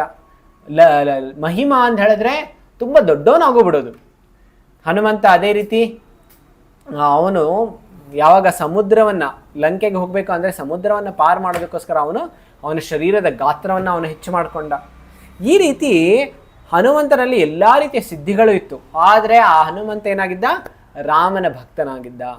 ಆದರೆ ಕೆಲವು ಬಾರಿ ಏನಾಗೋಗ್ಬಿಡುತ್ತೆ, ಯಾವಾಗ ಅಷ್ಟು ಸಿದ್ಧಿಗಳು ಬಂದ್ಬಿಡುತ್ತೆ, ವ್ಯಕ್ತಿಗಳು ಏನಾಗೋಗ್ಬಿಡ್ತಾರೆ, ಇದರಿಂದ ಅವರು ಆಧ್ಯಾತ್ಮಿಕ ಪಥದಿಂದ ವಿಚಲಿತರಾಗೋಗ್ಬಿಡ್ತಾರೆ. ವಿಚಲಿತರಾಗೋಗ್ಬಿಟ್ಟು ಏನು ಮಾಡ್ತಾರೆ, ಅವರಿಗೆ ಆಧ್ಯಾತ್ಮಿಕ ಗುರಿನೇ ಮರ್ತೋಗ್ಬಿಡುತ್ತೆ. ಯಾಕೆ ಅವರು ಅಷ್ಟಾಂಗ ಯೋಗ ಮಾಡೋದಕ್ಕೆ ಬಂದಿದ್ದು? ಈ ಅಷ್ಟಸಿದ್ಧಿಗಳನ್ನು ಪ್ರಾಪ್ತಿ ಮಾಡ್ಕೊಳ್ಳೋದಕ್ಕೋಸ್ಕರ, ಇಲ್ಲ ಭಗವಂತನನ್ನು ಪ್ರಾಪ್ತಿ ಮಾಡ್ಕೊಳ್ಳೋದಕ್ಕೋಸ್ಕರ? ಅದಕ್ಕೋಸ್ಕರ ಈ ಸಿದ್ಧಿಗಳು ಕೆಲವು ಬಾರಿ ತುಂಬ ಪ್ರಲೋಭನೆಯನ್ನು ಉಂಟು ಮಾಡಿ ಅವರು ಭಗವಂತನನ್ನೇ ಮರ್ತು ಬಿಡ್ತಾರೆ. ಈ ಬರೀ ಭೌತಿಕ ಜಗತ್ತಿನ ಪ್ರಶಂಸೆಯ ಹಿಂದೆ ಹೋಗ್ಬಿಡ್ತಾರೆ. ಅದಕ್ಕೋಸ್ಕರ ಹೇಳ್ತಾರೆ, ಏಕೆಂದರೆ ಇವು ಕೇವಲ ಆಧ್ಯಾತ್ಮಿಕ ಹಾದಿಯಲ್ಲಿ ಇದು ಅಡ್ಡಿಪಡಿಸುತ್ತದೆ. ಅದಕ್ಕೋಸ್ಕರ ಭಗವಂತನ ಭಕ್ತರು ಇದರಿಂದ ಯಾವಾಗಲೂ ಪ್ರಭಾವಿತರಾಗೋದಿಲ್ಲ. ಅವರು ಈ ಎಲ್ಲವನ್ನು ತಿಳ್ಕೊಳ್ತಾರೆ, ಇದು ತುಂಬ ಪೆಟ್ಟಿ, ತುಂಬ ಅತ್ಯಲ್ಪವಾಗಿರೋದು, ತುಂಬ ಅಷ್ಟು ಹೆಚ್ಚು ಮಹತ್ವವನ್ನು ಭಕ್ತರು ಕೊಡೋದಿಲ್ಲ. ಆಮೇಲೆ ಅವರ ಜೀವನದ ಗುರಿ ಇರುತ್ತೆ ಭಗವಂತನನ್ನು ಪ್ರಾಪ್ತಿ ಮಾಡ್ಕೊಳ್ಳೋದು. ಆದರೆ ಅಷ್ಟಾಂಗ ಯೋಗಿಗಳು ಕೆಲವು ಬಾರಿ ವಿಚಲಿತರಾಗೋಗ್ಬಿಡ್ಬೋದು. ಅದಷ್ಟೇ ಅಲ್ಲ, ಈ ಅಷ್ಟಾಂಗ ಯೋಗವನ್ನು ಈ ಕಲಿಯುಗದಲ್ಲಿ ಪಾಲನೆ ಮಾಡೋದು ತುಂಬ ಕಠಿಣ. ಅದಕ್ಕೋಸ್ಕರ ನಾವು ನೋಡ್ತಾ ಇರ್ಬೋದು, ಈ ಕಲಿಯುಗದಲ್ಲಿ ಎಷ್ಟೊಂದು ಕಠಿಣವಾದಂಥ ಪರಿಸ್ಥಿತಿಗಳಿದೆ. ಎಲ್ಲರ ಮನಸ್ಸಿನಲ್ಲಿ depression, anxiety, stress, suicidal thoughts, negativity ಇವೆಲ್ಲ ತುಂಬಿಕೊಂಡು ಜನರಿಗೆ ಏನು ಮಾಡೋದು ಅಂತ ತಿಳಿಯೋದಿಲ್ಲ. ಅದಕ್ಕೋಸ್ಕರ ದ್ವಾಪರ ಯುಗದ ಕೊನೆಯಲ್ಲೇ ಅರ್ಜುನ ಹೇಳ್ತಾನೆ ಕೃಷ್ಣನಿಗೆ, ಕೃಷ್ಣ, ನನಗೆ ಈ ಅಷ್ಟಾಂಗ ಯೋಗದ ಮಾರ್ಗ ಪಾಲನೆ ಮಾಡೋದು ತುಂಬ ಕಷ್ಟ, ನಾನು ಮಾಡೋದಕ್ಕಾಗೋದಿಲ್ಲ. ಭಗವಂತ, ನೀವು ಹೇಳ್ತಾ ಇದ್ದೀರಿ ನಾನು ಏಕಾಂತ ಸ್ಥಳಕ್ಕೆ ಹೋಗಬೇಕು ಮತ್ತು ನನ್ನ ಮನಸ್ಸಿನ ಮೇಲೆ ನಾನು ನಿಯಂತ್ರಣ ಇಟ್ಕೊಳ್ಬೇಕು, ಬ್ರಹ್ಮಚರ್ಯವನ್ನು ಪಾಲನೆ ಮಾಡಬೇಕು, ನಿರ್ಭಯನಾಗಿರಬೇಕು. ಇದೆಲ್ಲವೂ ಹೇಗೆ ಪಾಲನೆ ಮಾಡೋದಕ್ಕೆ ಸಾಧ್ಯ? ಇದೆಲ್ಲವೂ ಆಗೋದಿಲ್ಲ. ಅದಕ್ಕೋಸ್ಕರ ಭಗವಂತ ಹೇಳ್ತಾ ಇದ್ದಾನೆ, ನಿಜವಾಗ್ಲಿಯೂ ನೀನು ಹೇಳ್ತಾ ಇರೋದು ಅರ್ಜುನ ಸರಿ, ಈ ಮಾರ್ಗ ಇದೆಲ್ಲ ತುಂಬ ಕಠಿಣವಾಗಿದೆ. ಅದಕ್ಕೋಸ್ಕರ ಭಗವಂತ ಹೇಳ್ತಾರೆ, ಆದರೆ ಭಕ್ತಿ ಯೋಗ ತುಂಬ ಸುಲಭವಾಗಿದೆ. ಅದಕ್ಕೋಸ್ಕರ 6ನೇ ಅಧ್ಯಾಯದ ಕೊನೆಯದಲ್ಲಿ ಭಗವಂತ ಹೇಳ್ತಾರೆ ಅದೇ ರೀತಿ, ಭಕ್ತಿ ಯೋಗ ತುಂಬ ಸುಲಭವಾಗಿಯೂ ಇದೆ. ಆಮೇಲೆ ನಾವು ಇದರಿಂದ ತುಂಬ ಉನ್ನತವಾದ ಸ್ಥಾನವನ್ನು ಪಡ್ಕೊಳ್ಬೋದು. ಅದಕ್ಕೋಸ್ಕರ ಭಕ್ತಿ ಯೋಗ ಅಂತ ಹೇಳಿ ಏನು? ಭಕ್ತಿ ಯೋಗವು ನಿಸ್ವಾರ್ಥದಿಂದ ಮತ್ತು ಅತ್ಯಾನಂದದಿಂದ ಮಾಡಿದ ಭಗವಂತನ ಭಕ್ತಿಮಯ ಸೇವೆಯಾಗಿದೆ. ಇಲ್ಲಿ ನಾವು ಭಗವಂತನ ಸೇವೆಯನ್ನು ಮಾಡ್ತಾ ಇದ್ದೀವಿ. ವ್ಯಕ್ತಿಯು ತನ್ನೆಲ್ಲ ಇಂದ್ರಿಯಗಳನ್ನು ಸ್ವಾಮಿಯಾದ ಭಗವಂತನಲ್ಲಿ ತೊಡಗಿಸಬೇಕು. ಭಕ್ತಿಯಲ್ಲಿ ಯಾರು ನಾನು ಯಾವುದಾದ್ರು ಸಿದ್ಧಿಯನ್ನು ಪಡ್ಕೊಳ್ಬೇಕು, ನಾನು ಹೆಚ್ಚು ತುಂಬ ಜ್ಞಾನಿ ಆಗಬೇಕು, ಈ ಭಾವನೆಯಿಂದ ಇರೋದಿಲ್ಲ. ಅವರ ಗುರಿ ಏನು ಅಂತ ಹೇಳಿದ್ರೆ, ನಾನು ಭಗವಂತನಿಗೆ ನನ್ನ ಸರ್ವಸ್ವವನ್ನು ಭಗವಂತನಿಗೆ ಶರಣಾಗಿ ಮಾಡಬೇಕು, ಈ ಭಾವನೆಯಲ್ಲಿ ಇರ್ತಾರೆ. ಅದಕ್ಕೋಸ್ಕರ ಹೇಳ್ತಾರೆ, ಇವರು ಎಲ್ಲ ಭೌತಿಕ ಉಪಾಧಿಗಳ ಆಚೆ ಅವರ ಜೀವನದಲ್ಲಿ ಅವರ ಭೌತಿಕ ಉಪಾಧಿಗಳ ಆಚೆ ಭೌತಿಕ ಉಪಾಧಿಗಳ ಆಚೆ ಅವರು ಹೋಗ್ತಾರೆ. ಅವರ ಹೃದಯ ಮತ್ತು ಇಂದ್ರಿಯಗಳು ಶುದ್ಧವಾಗುತ್ತದೆ. ಹೃದಯದಲ್ಲಿ ಭಗವಂತನ ಪ್ರತಿ ಜಾಗ್ರತೆಯನ್ನು ಉಂಟು ಮಾಡುತ್ತದೆ. ಕೊನೆಯಾಗಿ ಏನಾಗುತ್ತೆ? ಅವರ ಹೃದಯ ನಿರ್ಮಲವಾಗುತ್ತೆ. ಆ ನಿರ್ಮಲವಾದ ಹೃದಯದಲ್ಲಿ ಭಗವಂತನ ಆವಾಸ ಸ್ಥಾನವಾಗುತ್ತೆ. ಅಲ್ಲಿ ಭಗವಂತನ ಜೊತೆ ಪ್ರೇಮವಾದಂತಹ ಸಂಬಂಧವನ್ನು ಬೆಳ್ಕೊಳ್ಳೋದಕ್ಕೆ ಅದು ಒಂದು ಮಾರ್ಗ ತೆರೆದುಕೊಳ್ಳುತ್ತೆ. ಅದಕ್ಕೋಸ್ಕರ ಭಕ್ತಿಯೋಗ ತುಂಬ ಸುಂದರವಾಗಿರುವಂಥ ಮಾರ್ಗ ಮತ್ತು ಎಷ್ಟೊಂದು ಆನಂದ, ನೆಮ್ಮದಿಯನ್ನು ಕೊಡುವಂಥ ಮಾರ್ಗ. ಆಮೇಲೆ ಇದು ಸಾಮಾನ್ಯ ಜನರು ಎಲ್ಲರೂ ಪಾಲನೆ ಮಾಡೋದಕ್ಕೆ ಸಾಧ್ಯವಾಗುತ್ತೆ. ಯಾವ ರೀತಿ ಭಕ್ತಿಯೋಗವನ್ನು ಮಾಡಬೇಕು ನೋಡಿ ಹೇಳ್ತಾರೆ. ಪ್ರಹ್ಲಾದ್ ಮಹಾರಾಜರು ಹೇಳ್ತಾರೆ 9 ರೀತಿಯಲ್ಲಿ ನಾವು ಭಕ್ತಿಯನ್ನು ಮಾಡ್ಬೋದು. ಪ್ರಹ್ಲಾದ್ ಮಹಾರಾಜರು ಹೇಳ್ತಾ ಇದ್ದಾರೆ, ಶ್ರವಣಂ ಕೀರ್ತನಂ ವಿಷ್ಣೋರ್ ಸ್ಮರಣಂ ಪಾದ ಸೇವನಂ ಅರ್ಚನಂ ವಂದನಂ ದಾಸ್ಯಂ ಸಖ್ಯಂ ಆತ್ಮ ನಿವೇದನಂ. ಹೇಳ್ತಾರೆ ಮೊದಲನೇದು ಪ್ರಾರಂಭ ಹೇಗಾಗುತ್ತೆ? ಶ್ರವಣ. ನೀವೆಲ್ಲರೂ ಶ್ರವಣ ಮಾಡ್ತಾ ಇದ್ದೀರಿ. ಈಗ ನಾವು ಈ ಜಗತ್ತಿನಲ್ಲಿ ಕಿವಿಯಿಂದ ಏನಾದ್ರು ಕೇಳಿಸ್ಕೊಳ್ಳೇಬೇಕಾಗತ್ತೆ. ನಾವು ಭಗವಂತನ ಕಥೆ ಕೇಳಿಸ್ಕೊಳ್ಬೋದು, ಇಲ್ಲ ಅಂತ ಹೇಳಿದ್ರೆ ಮನೆ ಮನೆ ರಾಮಾಯಣ ಕೇಳಿಸ್ಕೊಳ್ಬೋದು, ಪಕ್ಕದ ಮನೆಯವ್ರ ಕತೆ ಕೇಳಿಸ್ಕೊಳ್ಬೋದು, ಇಲ್ಲ ಅಂತ ಹೇಳಿದ್ರೆ ಟಿ ವಿ ಸೀರಿಯಲ್ಗಳನ್ನು ನೋಡಿ ಅಲ್ಲಿನ ಕಥೆಯನ್ನು ತಿಳ್ಕೊಳ್ಬೋದು. ಆದರೆ ಇದೆಲ್ಲ ತಿಳ್ಕೊಳ್ಳೋದ್ರಿಂದ ಏನು ಲಾಭ ಆಗೋದಿಲ್ಲ. ಆದರೆ ಭಗವಂತನ ಬಗ್ಗೆ ನಾವು ಯಾವಾಗ ತಿಳ್ಕೊಳ್ತೀವಿ ಆಗ ನಮ್ಮ ಜೀವನ ಉದ್ಧಾರ ಆಗೋಗ್ಬಿಡುತ್ತೆ. ಅದು ಭಕ್ತಿಯ ಪ್ರಾರಂಭ ಹೇಗಾಗುತ್ತೆ? ಶ್ರವಣ ಮಾಡೋದ್ರಿಂದ. ಎರಡನೇದು ಕೀರ್ತನೆ. ಕೀರ್ತನೆ ಜಪ ಎರಡೂ ಇದೆ. ಕೀರ್ತನೆ ಸಾಮೂಹಿಕವಾಗಿ ವಾದ್ಯಗಳ ಮುಖಾಂತರ ಮಾಡೋದು ಕೀರ್ತನೆ. ಯಾವಾಗ ನಾವು ಒಬ್ಬರೇ ಕೂತ್ಕೊಂಡು ಜಪ ಮಾಡ್ತಾ ಇರ್ತೀವಿ, ಭಗವಂತನ ನಾಮದ ಉಚ್ಚಾರಣೆ ಮಾಡ್ತಾ ಇದ್ದೀವಿ, ಅದನ್ನು ಜಪ ಅಂತ ಹೇಳ್ತಾರೆ. ಸ್ಮರಣ ಅಂತ ಹೇಳಿದ್ರೆ ನಾವು ಯಾವಾಗ ಚೆನ್ನಾಗಿ ಶ್ರವಣ ಕೀರ್ತನ ಮಾಡ್ತೀವಿ ಆಗ ಸ್ಮರಣ ತುಂಬ ಸುಲಭವಾಗುತ್ತೆ. ಪ್ರಹ್ಲಾದ್ ಮಹಾರಾಜರು ಸತತವಾಗಿ ಎಲ್ಲ ಈ ಚಿತ್ರದಲ್ಲಿ ತಾವೆಲ್ಲರೂ ನೋಡ್ಬೋದು, ಬೇರೆ ಬೇರೆ ಚಿತ್ರಗಳಿದೆ. ಪ್ರಹ್ಲಾದ್ ಮಹಾರಾಜರು ಸದೈವ ಅವರು ಭಗವಂತನ ಸ್ಮರಣೆಯಲ್ಲಿ ಇದ್ದರು. ಎಂಥ ಕಠಿಣ ಪರಿಸ್ಥಿತಿಯಲ್ಲೂ ಅವರು ಭಗವಂತನ ವಿಸ್ಮರಣೆ ಆಗಿಲ್ಲ ಅವರಿಗೆ. ಆಮೇಲೆ ಪಾದ ಸೇವನ ನೋಡಿ, ಲಕ್ಷ್ಮೀಜಿ ಯಾವಾಗಲೂ ಭಗವಂತನ ಪಾದ ಸೇವೆಯನ್ನು ಮಾಡ್ತಾ ಇದ್ದಾರೆ. ಆಮೇಲೆ ವಂದನ. ವಂದನ ಅಂತ ಹೇಳಿದ್ರೆ ನಮಸ್ಕಾರವನ್ನು ಮಾಡುವಂಥದ್ದು ಮತ್ತು ಗುಣಗಾನವನ್ನು ಮಾಡುವಂಥದ್ದು. ಆಮೇಲೆ ಅರ್ಚನ, ಭಗವಂತನ ಆರಾಧನೆ ಉಪಾಸನೆ ಮಾಡುವಂಥದ್ದು. ಸಖ್ಯ, ಭಗವಂತನ ಸಖನಾಗೋದು. ಆಮೇಲೆ ದಾಸ್ಯ, ಹನುಮಂತನ ರೀತಿ ಭಗವಂತನ ಸೇವೆಯಲ್ಲಿ ಸದೈವ ತೊಡಗೋದು. ಆತ್ಮನಿವೇದನ ಅಂದರೆ ಬಲಿ ಮಹಾರಾಜರ ರೀತಿ ಎಲ್ಲವನ್ನೂ ಸಮರ್ಪಣೆ ಮಾಡುವಂಥದ್ದು. ಈ ರೀತಿ ನಾವು 9 ವಿಧಗಳಲ್ಲಿ ನಾವು ಭಗವಂತನ ಸೇವೆಯನ್ನು ಮಾಡುವುದು. ಮೊದಲನೇದು ಶ್ರವಣಂ, ಎರಡನೇದು ಕೀರ್ತನಂ, ಮೂರನೇದು ಸ್ಮರಣಂ, ನಾಲ್ಕನೇದು ಪಾದಸೇವನಂ, ಆಮೇಲೆ ಅರ್ಚನಂ, ವಂದನಂ, ಆಮೇಲೆ ಸಖ್ಯಂ, ದಾಸ್ಯಂ ಮತ್ತು ಆತ್ಮನಿವೇದನಂ. ಇದರಿಂದೆಲ್ಲ ನಾವು ಭಗವಂತನ 9 ವಿಧಗಳಲ್ಲಿ ನಾವು ಭಗವಂತನ ಸೇವೆಯನ್ನು ಮಾಡ್ಬೋದು. ಈಗ ಭಕ್ತಿ ಯೋಗ ಎಲ್ಲ ಯೋಗ ಪದ್ಧತಿಗಳಿಂದ ಅದು ಮಿಗಿಲಾಗಿದೆ. ಹೇಗೆ ಹೇಗೆ ಅಂತ ಹೇಳಿದ್ರೆ ಇದು ತುಂಬ ಅತ್ಯುತ್ತಮವಾಗಿದೆ. ಯಾಕೆಂದರೆ ಅದು ತುಂಬ ಉನ್ನತವಾದ ಫಲ ಕೊಡುತ್ತೆ. ಎಲ್ಲ ಯೋಗಗಳು ಯೋಗ ಪದ್ಧತಿ ಕೊಡುತ್ತಲ್ಲ, ಅದಕ್ಕಿಂತ ತುಂಬ ಉನ್ನತವಾದಂತಹ ಫಲ ಕೊಡುತ್ತೆ ಭಕ್ತಿಯೋಗ. ನೋಡಿ, ಯಾರಾದರೂ ಕರ್ಮಯೋಗದಿಂದ ಅವರು ಭೌತಿಕ ಜಗತ್ತಿನಲ್ಲೇ ಇರ್ತಾರೆ, ಅವರಿಗೆ ಮುಕ್ತಿನೂ ಸಿಗೋದಿಲ್ಲ. ಜ್ಞಾನ ಯೋಗದಿಂದ ಮುಕ್ತಿ ಸಿಗುವಂತಹ ಸ್ವಲ್ಪ ಮಟ್ಟಿಗೆ ಅವರು ಮುಕ್ತಿಯನ್ನು ಪಡ್ಕೊಳ್ಬೋದು.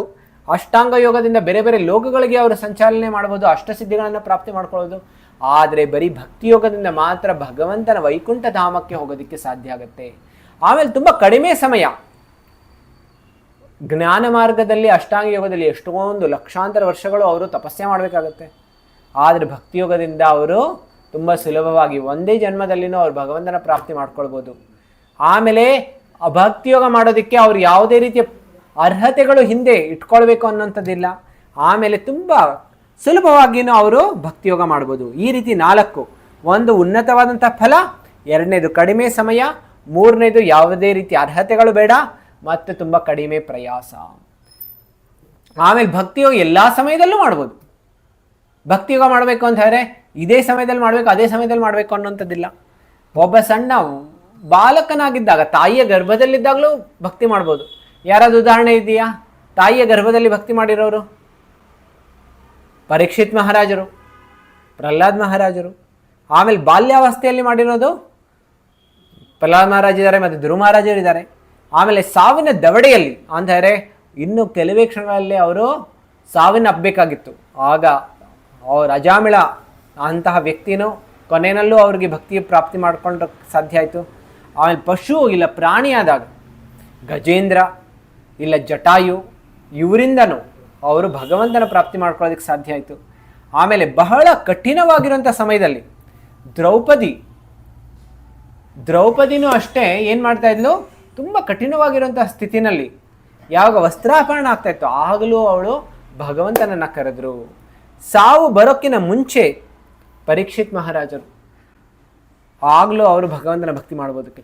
ಈಗ ಯಾವ ಸನ್ನಿವೇಶದಲ್ಲಿ ನಾವಿರ್ಬೋದು?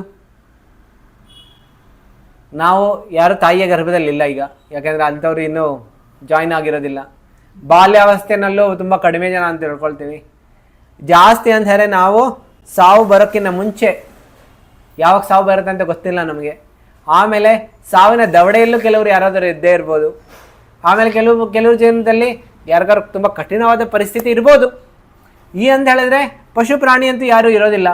ಅಂದರೆ ನಾವು ಈ ಭಕ್ತಿ ಮಾಡೋದಕ್ಕೆ ನಮಗೆ ಯಾವುದೇ ರೀತಿಯ ಅನಾನುಕೂಲತೆ ಇಲ್ಲ. ನಾವು ಯಾವ್ದಾದ್ರು ಒಂದು ಸಮಯದಲ್ಲಿ ಭಕ್ತಿಯನ್ನು ಮಾಡಲೇಬಹುದು. ಅದಕ್ಕೋಸ್ಕರ ಹೇಳ್ತಾ ಇದ್ದಾರೆ, ಭಕ್ತಿಯೋಗವು ಒಬ್ಬನನ್ನು ಎಲ್ಲ ಪಾಪಗಳಿಂದ ವಿಮುಕ್ತಗೊಳಿಸುತ್ತದೆ ಮತ್ತು ಭಗವಂತನ ಧಾಮಕ್ಕೆ ಹೋಗೋದಕ್ಕೆ ನಮಗೆ ದಾರಿ ಕೊಡುತ್ತದೆ. ಇದು ಒಂದು ಪಾಸ್ಪೋರ್ಟ್ ಇದ್ದಾಗೆ. ಪಾಸ್ಪೋರ್ಟ್ ಹೇಗೆ ಒಂದು ದೇಶದಿಂದ ಮತ್ತೊಂದು ದೇಶಕ್ಕೆ ಹೋಗೋದಕ್ಕೆ ಅವ್ರಿಗೆ ಅರ್ಹತೆ ಕೊಡುತ್ತೆ, ಅದೇ ರೀತಿ ಭಕ್ತಿಯೋಗವು ಅಷ್ಟೇ ಅವನಿಗೆ ಒಂದು ಪಾಸ್ಪೋರ್ಟ್ ಕೊಡುತ್ತೆ, ವೀಸಾ ಕೊಡುತ್ತೆ, ಅವನಿಗೆ ಭೌತಿಕ ಜಗತ್ತಿನಿಂದ ಆಧ್ಯಾತ್ಮಿಕ ಜಗತ್ತಿಗೆ ಹೋಗೋದಕ್ಕೆ. ಅದಷ್ಟೇ ಅಲ್ಲ, ಎಲ್ಲ ಪದ್ಧತಿಗಳಿಂದ ಇದು ತುಂಬ ಮಿಗಿಲವಾಗಿರುವಂತಹ ಪದ್ಧತಿ, ನೇರವಾಗಿರುವಂಥ ಪದ್ಧತಿ. ಯಾಕೆ ಅಂತ ಹೇಳಿದ್ರೆ ನೋಡಿ, ಯಾರು ನಿಯಮಗಳನ್ನು ಉಲ್ಲಂಘನೆ ಮಾಡ್ತಾ ಇರೋರು ಅವರು ತುಂಬ ಕಠಿಣವಾಗಿರುವಂತಹ ಮಾರ್ಗದಲ್ಲಿದ್ದಾರೆ. ಅದರಿಂದ ಸ್ವಲ್ಪ ಮಿಗಿಲಾಗಿರೋರು ಕರ್ಮಕಾಂಡ, ಅದಕ್ಕಿಂತ ಮಿಗಿಲಾಗಿರೋರು ಕರ್ಮಯೋಗಿ, ಅದಕ್ಕಿಂತ ಮಿಗಿಲಾಗಿರೋ ಜ್ಞಾನಯೋಗ, ಅದಾದಮೇಲೆ ಅಷ್ಟಾಂಗ ಯೋಗ, ಕೊನೆಗೆ ಅವರು ಭಕ್ತಿ ಯೋಗವನ್ನು ಪಾಲನೆ ಮಾಡೋದಕ್ಕೆ ಬರ್ತಾರೆ. ಆದರೆ ನಾವೆಲ್ಲರೂ ಯಾವುದೇ ಸನ್ನಿವೇಶದಲ್ಲಿರ್ಬೋದು, ನಾವು ಭಕ್ತಿಯೋಗವನ್ನು ಪ್ರಾಪ್ತಿ ಮಾಡ್ಕೊಳ್ಬೋದು. ಭಕ್ತಿಯೋಗ ಸ್ವತಂತ್ರವಾಗಿದೆ. ಆದರೆ ಬೇರೆ ಎಲ್ಲ ಯೋಗಗಳು ಪೂರ್ಣತ್ವವನ್ನು ಪಡೆಯಬೇಕಾದರೆ ಭಕ್ತಿಯೋಗವನ್ನೇ ಅವಲಂಬಿಸಿದೆ. ನೋಡಿ, ಬೇರೆ ಎಲ್ಲ ಮಾರ್ಗಗಳಲ್ಲಿ ನಮಗೇನಾದರೂ ಫಲ ಬೇಕು ಅಂತ ಹೇಳಿದ್ರೆ ಅದಕ್ಕೆ ಭಕ್ತಿಯೋಗದ ಕೆಲವು ಅಂಗಗಳಾದರೂ ಇರಲೇಬೇಕು. ಅದಕ್ಕೆ ಆಗ ಮಾತ್ರ ಆ ಮಾರ್ಗ ಅದಕ್ಕೆ ಫಲವನ್ನು ಕೊಡುತ್ತೆ. ಆದರೆ ಭಕ್ತಿಯೋಗ ಬೇರೆ ಯಾವುದೇ ಮಾರ್ಗದ ಅವಲಂಬನೆ ಇಲ್ಲ. ಅದಕ್ಕೋಸ್ಕರ ಹೇಳ್ತಾರೆ ಭಕ್ತಿಯೋಗ ತುಂಬ ವಿಶೇಷವಾಗಿದೆ. ಇದಕ್ಕೆ ಉದಾಹರಣೆ ನೋಡಿದ್ರೆ ನೋಡಿ, ಈ ಚಿತ್ರದಲ್ಲಿ ನೋಡ್ತಾ ಇರ್ಬೋದು, ನಾವೇನಾದರೂ 100th ಫ್ಲೋರ್ಗೆ ಹೋಗಬೇಕು ಅಂತಾರೆ ಏನು ಮಾಡಬೇಕು? ಮೆಟ್ಲುಗಳನ್ನು ಹತ್ಕೊಂಡು ಹೋಗಬೇಕು ಅಂತ ಹೇಗೆ ಅನಿಸುತ್ತೆ? ನಮಗೆ ತುಂಬ ಸುಸ್ತಾಗ್ಬಿಡತ್ವಿ. ಅದೇ ಏನಾದ್ರು ಲಿಫ್ಟ್ ಇದ್ದರೆ ತುಂಬ ಸಲೀಸಾಗಿ ನಾವು ಮೇಲೆ ಹೋಗ್ಬಿಡ್ಬೋದು. ಭಕ್ತಿಯೋಗ ಅಂತ ಹೇಳಿದ್ರೆ ಲಿಫ್ಟಲ್ಲಿ ಹೋಗೋದು, ನಾವು ಬೇರೆ ಬೇರೆ ಮಾರ್ಗಗಳ ಮುಖಾಂತರ ಹೋಗೋದು ಅಂತ ಹೇಳಿದ್ರೆ ನಾವು ಮೆಟ್ಲುಗಳ ಮುಖಾಂತರ ಹೋಗುವಂಥದ್ದು. ಅದಕ್ಕೋಸ್ಕರ ಭಕ್ತಿಯೋಗ ಒಂದು ಲಿಫ್ಟ್ ಇದ್ದಾಗೆ ನಮಗೆ ಯಾವುದೇ ಫ್ಲೋರ್ನಲ್ಲಿ ಇರ್ಬೋದು. ನಾವು ಒಂದು ಸಲ ಲಿಫ್ಟಿಗೆ ಹೋಗಿದ ತಕ್ಷಣ ನಾವು ತುಂಬ ಸಲೀಸಾಗಿ ಮುಂದೆ ಹೋಗ್ಬಿಡ್ಬೋದು. ಆಮೇಲೆ ಭಕ್ತಿಯೋಗಕ್ಕೆ ಹೇಗೆ ಬರೋದಕ್ಕೆ ಸಾಧ್ಯ ಆಗುತ್ತೆ? ಯಾವುದೇ ಹಂತದಲ್ಲಿರ್ಬೋದು, ನಾವು ಭಕ್ತರ ಸಂಘದಿಂದ ನಾವು ಬರ್ಬೋದು. ನಾವೆಲ್ಲರೂ ಹುಡ್ಕೊಂಡು ಹೋಗ್ಬೇಕು ಭಕ್ತರ ಸಂಘ ಎಲ್ಲಿದೆ ಅಂಥೇಳಿ. ನಾವು ಬರೀ ಆನ್ಲೈನಲ್ಲಿ ನಾವು ಭಕ್ತರ ಸಂಘ ಮಾಡೋದಕ್ಕೆ ಸಾಧ್ಯ ಇಲ್ಲ. ಆನ್ಲೈನಲ್ಲಿ ಸ್ವಲ್ಪ ಪ್ರವಚನ ಕೇಳ್ಬೋದು, ಆದರೆ ಭಕ್ತರ ಸಂಘದಲ್ಲಿ ಹೋಗಬೇಕು. ಭಕ್ತರ ಸಂಘದಲ್ಲಿ ಮಾತ್ರ ನಮಗೆ ಭಕ್ತಿ ಬರುತ್ತೆ. ನೋಡಿ, ಯಾವುದೇ ಸನ್ನಿವೇಶದಲ್ಲಿರ್ಬೋದು ನಾವು, ಆದರೆ ಭಕ್ತಿಯನ್ನು ಪಡ್ಕೊಳ್ಬೋದು. ಉದಾಹರಣೆ, ಒಬ್ಬ ಬೇಟೆಗಾರ ಆಗಿದ್ದ, ಅವನ ಹೆಸರು ಮೃಗಾರಿ ಅಂಥೇಳಿ. ಅವನು ತುಂಬ ಕ್ರೂರತೆಯಿಂದ ಅವನು ಪ್ರಾಣಿಗಳನ್ನು ಕೊಂದಾಕ್ತಾ ಇದ್ದ. ಆದರೆ ನಾರದ ಅವರ ಜೀವನದಲ್ಲಿ ಬಂದಾಗ ಅವನ ಪರಿವರ್ತನೆ ಆಗೋಗ್ಬಿಟ್ಟು ಅವನು ತುಂಬ ಮಹಾನ್ ಸಂತನಾಗೋಗ್ಬಿಟ್ಟ. ಈಗ ಅವನಿಗೆ ಒಂದು ಸಣ್ಣ ಇರುವೆಯನ್ನು ಕೊಲ್ಲೋದಕ್ಕೂ ಅವನಿಗೆ ಆಗ್ತಾ ಇರಲಿಲ್ಲ. ಆಮೇಲೆ ಒಬ್ಬ ದರೋಡೆಗಾರ ಇದ್ದ, ವಾಲ್ಮೀಕಿ, ಅವನ ಹೆಸರು ರತ್ನಾಕರ ಅಂಥೇಳಿ. ಅವನು ವಾಲ್ಮೀಕಿ ಋಷಿ ಆಗೋಗ್ಬಿಟ್ಟ ಬರೀ ನಾರದ ಮುನಿಯವರ ಒಂದು ಪ್ರವಚನವನ್ನು ಕೇಳಿ.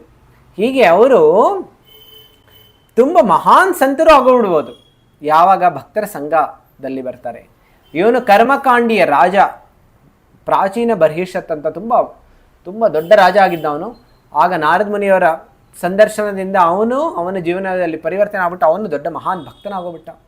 ಜ್ಞಾನ ಯೋಗಿಗಳು 4 ಕುಮಾರರು, ಚತುಷ್ಕುಮಾರರು ಅಂತ ಹೇಳ್ತಾರೆ. ಸನಕ, ಸನಾತನ, ಸನಂದನ, ಸನತ್ ಕುಮಾರ. ಈ 4 ಚತುಷ್ಕುಮಾರರು ಅವರು ಒಮ್ಮೆ ವೈಕುಂಠದ ದ್ವಾರಕ್ಕೆ ಬರ್ತಾರೆ. ಆಗ ಜಯ ವಿಜಯ ಇವರ ಜೊತೆ ಸಂದರ್ಶನ ಪಟ್ಟು ಆಮೇಲೆ ಭಗವಂತನ ವಿಷ್ಣುವಿನ ಪಾದಕಮಲದಿಂದ ಬರ್ತಾ ಇರುವಂತಹ ತುಳಸಿಯ ಸುವಾಸನೆಯನ್ನು ಕುಡಿದು ಅವರು ಭಕ್ತರಾಗ್ಬಿಡ್ತಾರೆ. ಅದಷ್ಟೇ, ಶುಕದೇವ ಗೋಸ್ವಾಮಿಗಳು ಅಷ್ಟೇ, ಅವರು ಶ್ರೀಮದ್ ಭಾಗವತವನ್ನು ಕೇಳಿ ಅವರು ಭಕ್ತರಾಗೋಗ್ಬಿಡ್ತಾರೆ. ಈ ರೀತಿ ಜ್ಞಾನಯೋಗಿಗಳು ಭಕ್ತರಾದರು, ಕರ್ಮಯೋಗಿಗಳು ಭಕ್ತರಾದರು. ಆಮೇಲೆ ಅಷ್ಟಾಂಗ ಯೋಗಿಗಳು, ದುರ್ವಾಸ ಮುನಿ ಯಾವಾಗ ಅಂಬರೀಷ ಮಹಾರಾಜನ ಭೇಟಿ ಮಾಡ್ತಾನೆ, ಆಗ ಅಂಬರೀಷ ಮಹಾರಾಜರ ಕೃಪೆಯಿಂದ ಅವನು ಭಕ್ತಿಯ ಮಹತ್ವವನ್ನು ತಿಳ್ಕೊಳ್ತಾನೆ. ಈ ರೀತಿ ಭಕ್ತಿ ಯೋಗ ತುಂಬ ಸರ್ವೋತ್ತಮವಾಗಿದೆ. ಅದಕ್ಕೋಸ್ಕರ ಭಗವದ್ಗೀತೆಯಲ್ಲಿ ಹೇಳ್ತಾರೆ, ಯೋಗಿನಾಮಪಿ ಸರ್ವೇಶ ಮದ್ಗತೇನಂತರಾತ್ಮನ ಶ್ರದ್ಧಾವಾನ್ ಭಜತೆ ಯೋ ಮಾಂ ಸಮೇ ಯುಕ್ತ ತಮೋಮತಃ. ಭಗವಂತ ಹೇಳ್ತಾರೆ, ಎಲ್ಲ ರೀತಿಯ ಯೋಗಗಳಲ್ಲಿ ತುಂಬ ಉತ್ತಮವಾಗಿರೋದು ಯಾವುದು ಅಂತ ಹೇಳಿದ್ರೆ, ಯಾರು ನನ್ನನ್ನು ಅವರ ಹೃದಯದಲ್ಲಿ ಯಾವಾಗಲೂ ಸದಾ ಭಜನೆಯನ್ನು ಮಾಡ್ತಾ ಇರ್ತಾರೆ ಅವರು ಎಲ್ಲ ಯೋಗಿಗಳಿಂದ ಅವರು ತುಂಬ ಮಿಗಿಲಾಗಿರೋರು ಅಂತ ಹೇಳಿದ್ರೆ, ನಾವು ಬೇರೆ ಬೇರೆ ಯೋಗಗಳಲ್ಲಿ ಮಾಡ್ತಾ ಇರ್ಬೋದು, ಕರ್ಮಯೋಗ ಮಾಡ್ತಾ ಇರ್ಬೋದು, ಜ್ಞಾನಯೋಗ ಮಾಡ್ಬೋದು, ಇಲ್ಲ ಅಷ್ಟಾಂಗ ಯೋಗ ಮಾಡ್ತಾ ಇರ್ಬೋದು. ಆದರೆ ಯಾರು ಭಜನೆ ಮಾಡ್ತಾ ಇದ್ದಾರೆ, ಭಜನೆ ಅಂತ ಹೇಳಿದ್ರೆ ಭಕ್ತಿ ಸೇವೆಯನ್ನು ಮಾಡ್ತಾ ಇದ್ದಾರೆ, ಭಗವಂತನ ಭಕ್ತಿ ಸೇವೆ ಮಾಡ್ತಾ ಇರೋರು ಎಲ್ಲ ಯೋಗಿಗಳಿಗಿಂತ ಅವರು ಮಿಗಿಲಾಗಿದ್ದಾರೆ. ಅದಕ್ಕೋಸ್ಕರ ಹೇಳ್ತಾ ಇದ್ದಾರೆ, ಕೆಲವು ಬಾರಿ ಜನ ತಿಳ್ಕೊಳ್ತಾರೆ ಭಕ್ತಿಯೋಗ ಮಾಡೋರು ತುಂಬ ಸೆಂಟಿಮೆಂಟಲ್, ಅವರು ತುಂಬ ಭಾವುಕರಾಗಿರ್ತಾರೆ, ಅವ್ರಿಗೆ ಬುದ್ಧಿ ಇರೋದಿಲ್ಲ, ಅವ್ರಿಗೆ ಕೆಲಸ ಮಾಡೋದಿಲ್ಲ, ಅದಕ್ಕೋಸ್ಕರ ಓದಿರೋದಿಲ್ಲ, ಅದು ಅವ್ರು ಬರೀ ಭಜನೆ ಮಾಡಿಕೊಂಡು ಡ್ಯಾನ್ಸ್ ಮಾಡಿಕೊಂಡು ತಿರುಗ್ತಾ ಇರ್ತಾರೆ. ಆ ರೀತಿಯ ಕೆಲವು ಸಲ ಜನ ತಿಳ್ಕೊಳ್ತಾರೆ. ಆಮೇಲೆ ಜ್ಞಾನಯೋಗ ಇರೋರು ತುಂಬ ಬುದ್ಧಿವಂತರು, ತುಂಬ ಓದಿರೋರು, ಅಂಥವ್ರು ಜ್ಞಾನಯೋಗ ಮಾಡ್ತಾರೆ ಅಂತ. ಆದರೆ ಇದು ತಪ್ಪು ತಿಳುವಳಿಕೆ.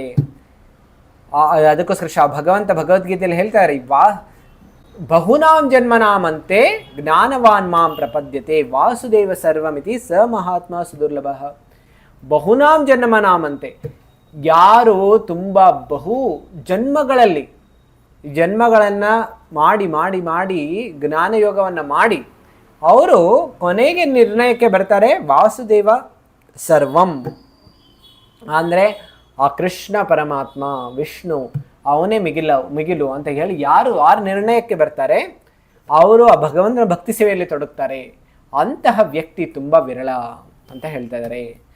ಅದಕ್ಕೋಸ್ಕರ ಭಕ್ತರು ಮಾತ್ರ ಆಧ್ಯಾತ್ಮಿಕ ಜಗತ್ತಿಗೆ ಹೋಗೋದು ನಿಶ್ಚಿತ, ಬೇರೆ ಯಾರು ಆಧ್ಯಾತ್ಮಿಕ ಜಗತ್ತಿಗೆ ಹೋಗೋದಕ್ಕಾಗೋದಿಲ್ಲ. ಜ್ಞಾನ ಯೋಗಿಗಳು ಹೋಗೋದಕ್ಕಾಗೋದಿಲ್ಲ, ಅಷ್ಟಾಂಗ ಯೋಗಿಗಳು ಹೋಗೋದಕ್ಕಾಗೋದಿಲ್ಲ, ಬರೀ ಭಕ್ತ ಯೋಗಿಗಳು. ಅದಕ್ಕೋಸ್ಕರ ಹೇಳ್ತಾರೆ, ಯಾರು ಭಕ್ತಿ ಯೋಗಿಗಳಾಗುತ್ತಾರೋ ಅವರ ಭವಿಷ್ಯ ತುಂಬ ಉಜ್ವಲವಾಗಿದೆ ಮತ್ತು ಆನಂದದಾಯಕವಾಗಿದೆ. ಆ ಜನರ ಉದ್ದೇಶ ಭಗವದ್ಧಾಮಕ್ಕೆ ಹೋಗಿ ಭಗವಂತನೊಂದಿಗೆ ಶಾಶ್ವತವಾಗಿ ಆನಂದದಾಯಕವಾಗಿ ಮತ್ತು ಪ್ರೇಮಮಯ ರೀತಿಯಲ್ಲಿ ಸಹಭಾಗಿ ಆಗಬೇಕೆಂದು, ಇದಕ್ಕೆ ಮೇಲೆ ಬೇರೆ ಏನೂ ಇಲ್ಲ ಎಂದು ಕೃಷ್ಣ ಹೇಳ್ತಾ ಇದ್ದಾನೆ. ಅಂತ ಹೇಳಿದ್ರೆ ಭಕ್ತಿಯೋಗಿ ಎಲ್ಲ ಮಾರ್ಗಗಳಿಗಿಂತ ಅವನು ತುಂಬ ಉನ್ನತ ಸ್ಥಾನದಲ್ಲಿ ಇದ್ದಾನೆ.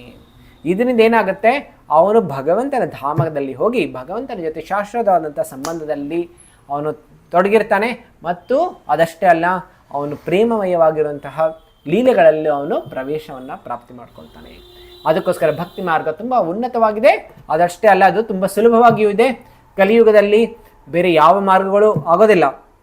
ಭಕ್ತಿಯೋಗ ತುಂಬ ಸುಲಭವಾಗಿ ನಾವು ಉನ್ನತವಾಗಿರುವಂತಹ ಆಧ್ಯಾತ್ಮಿಕ ಸಾಕ್ಷಾತ್ಕಾರವನ್ನು ಪಡ್ಕೊಳ್ಬೋದು. ತುಂಬ ಧನ್ಯವಾದ ಎಲ್ಲರಿಗೂ. ಹರೇ ಕೃಷ್ಣ ಕೃಷ್ಣ ಕೃಷ್ಣ ಹರೇ ಹರೇ, ಹರೇ ರಾಮ ರಾಮ ರಾಮ ಹರೇ ಹರೇ.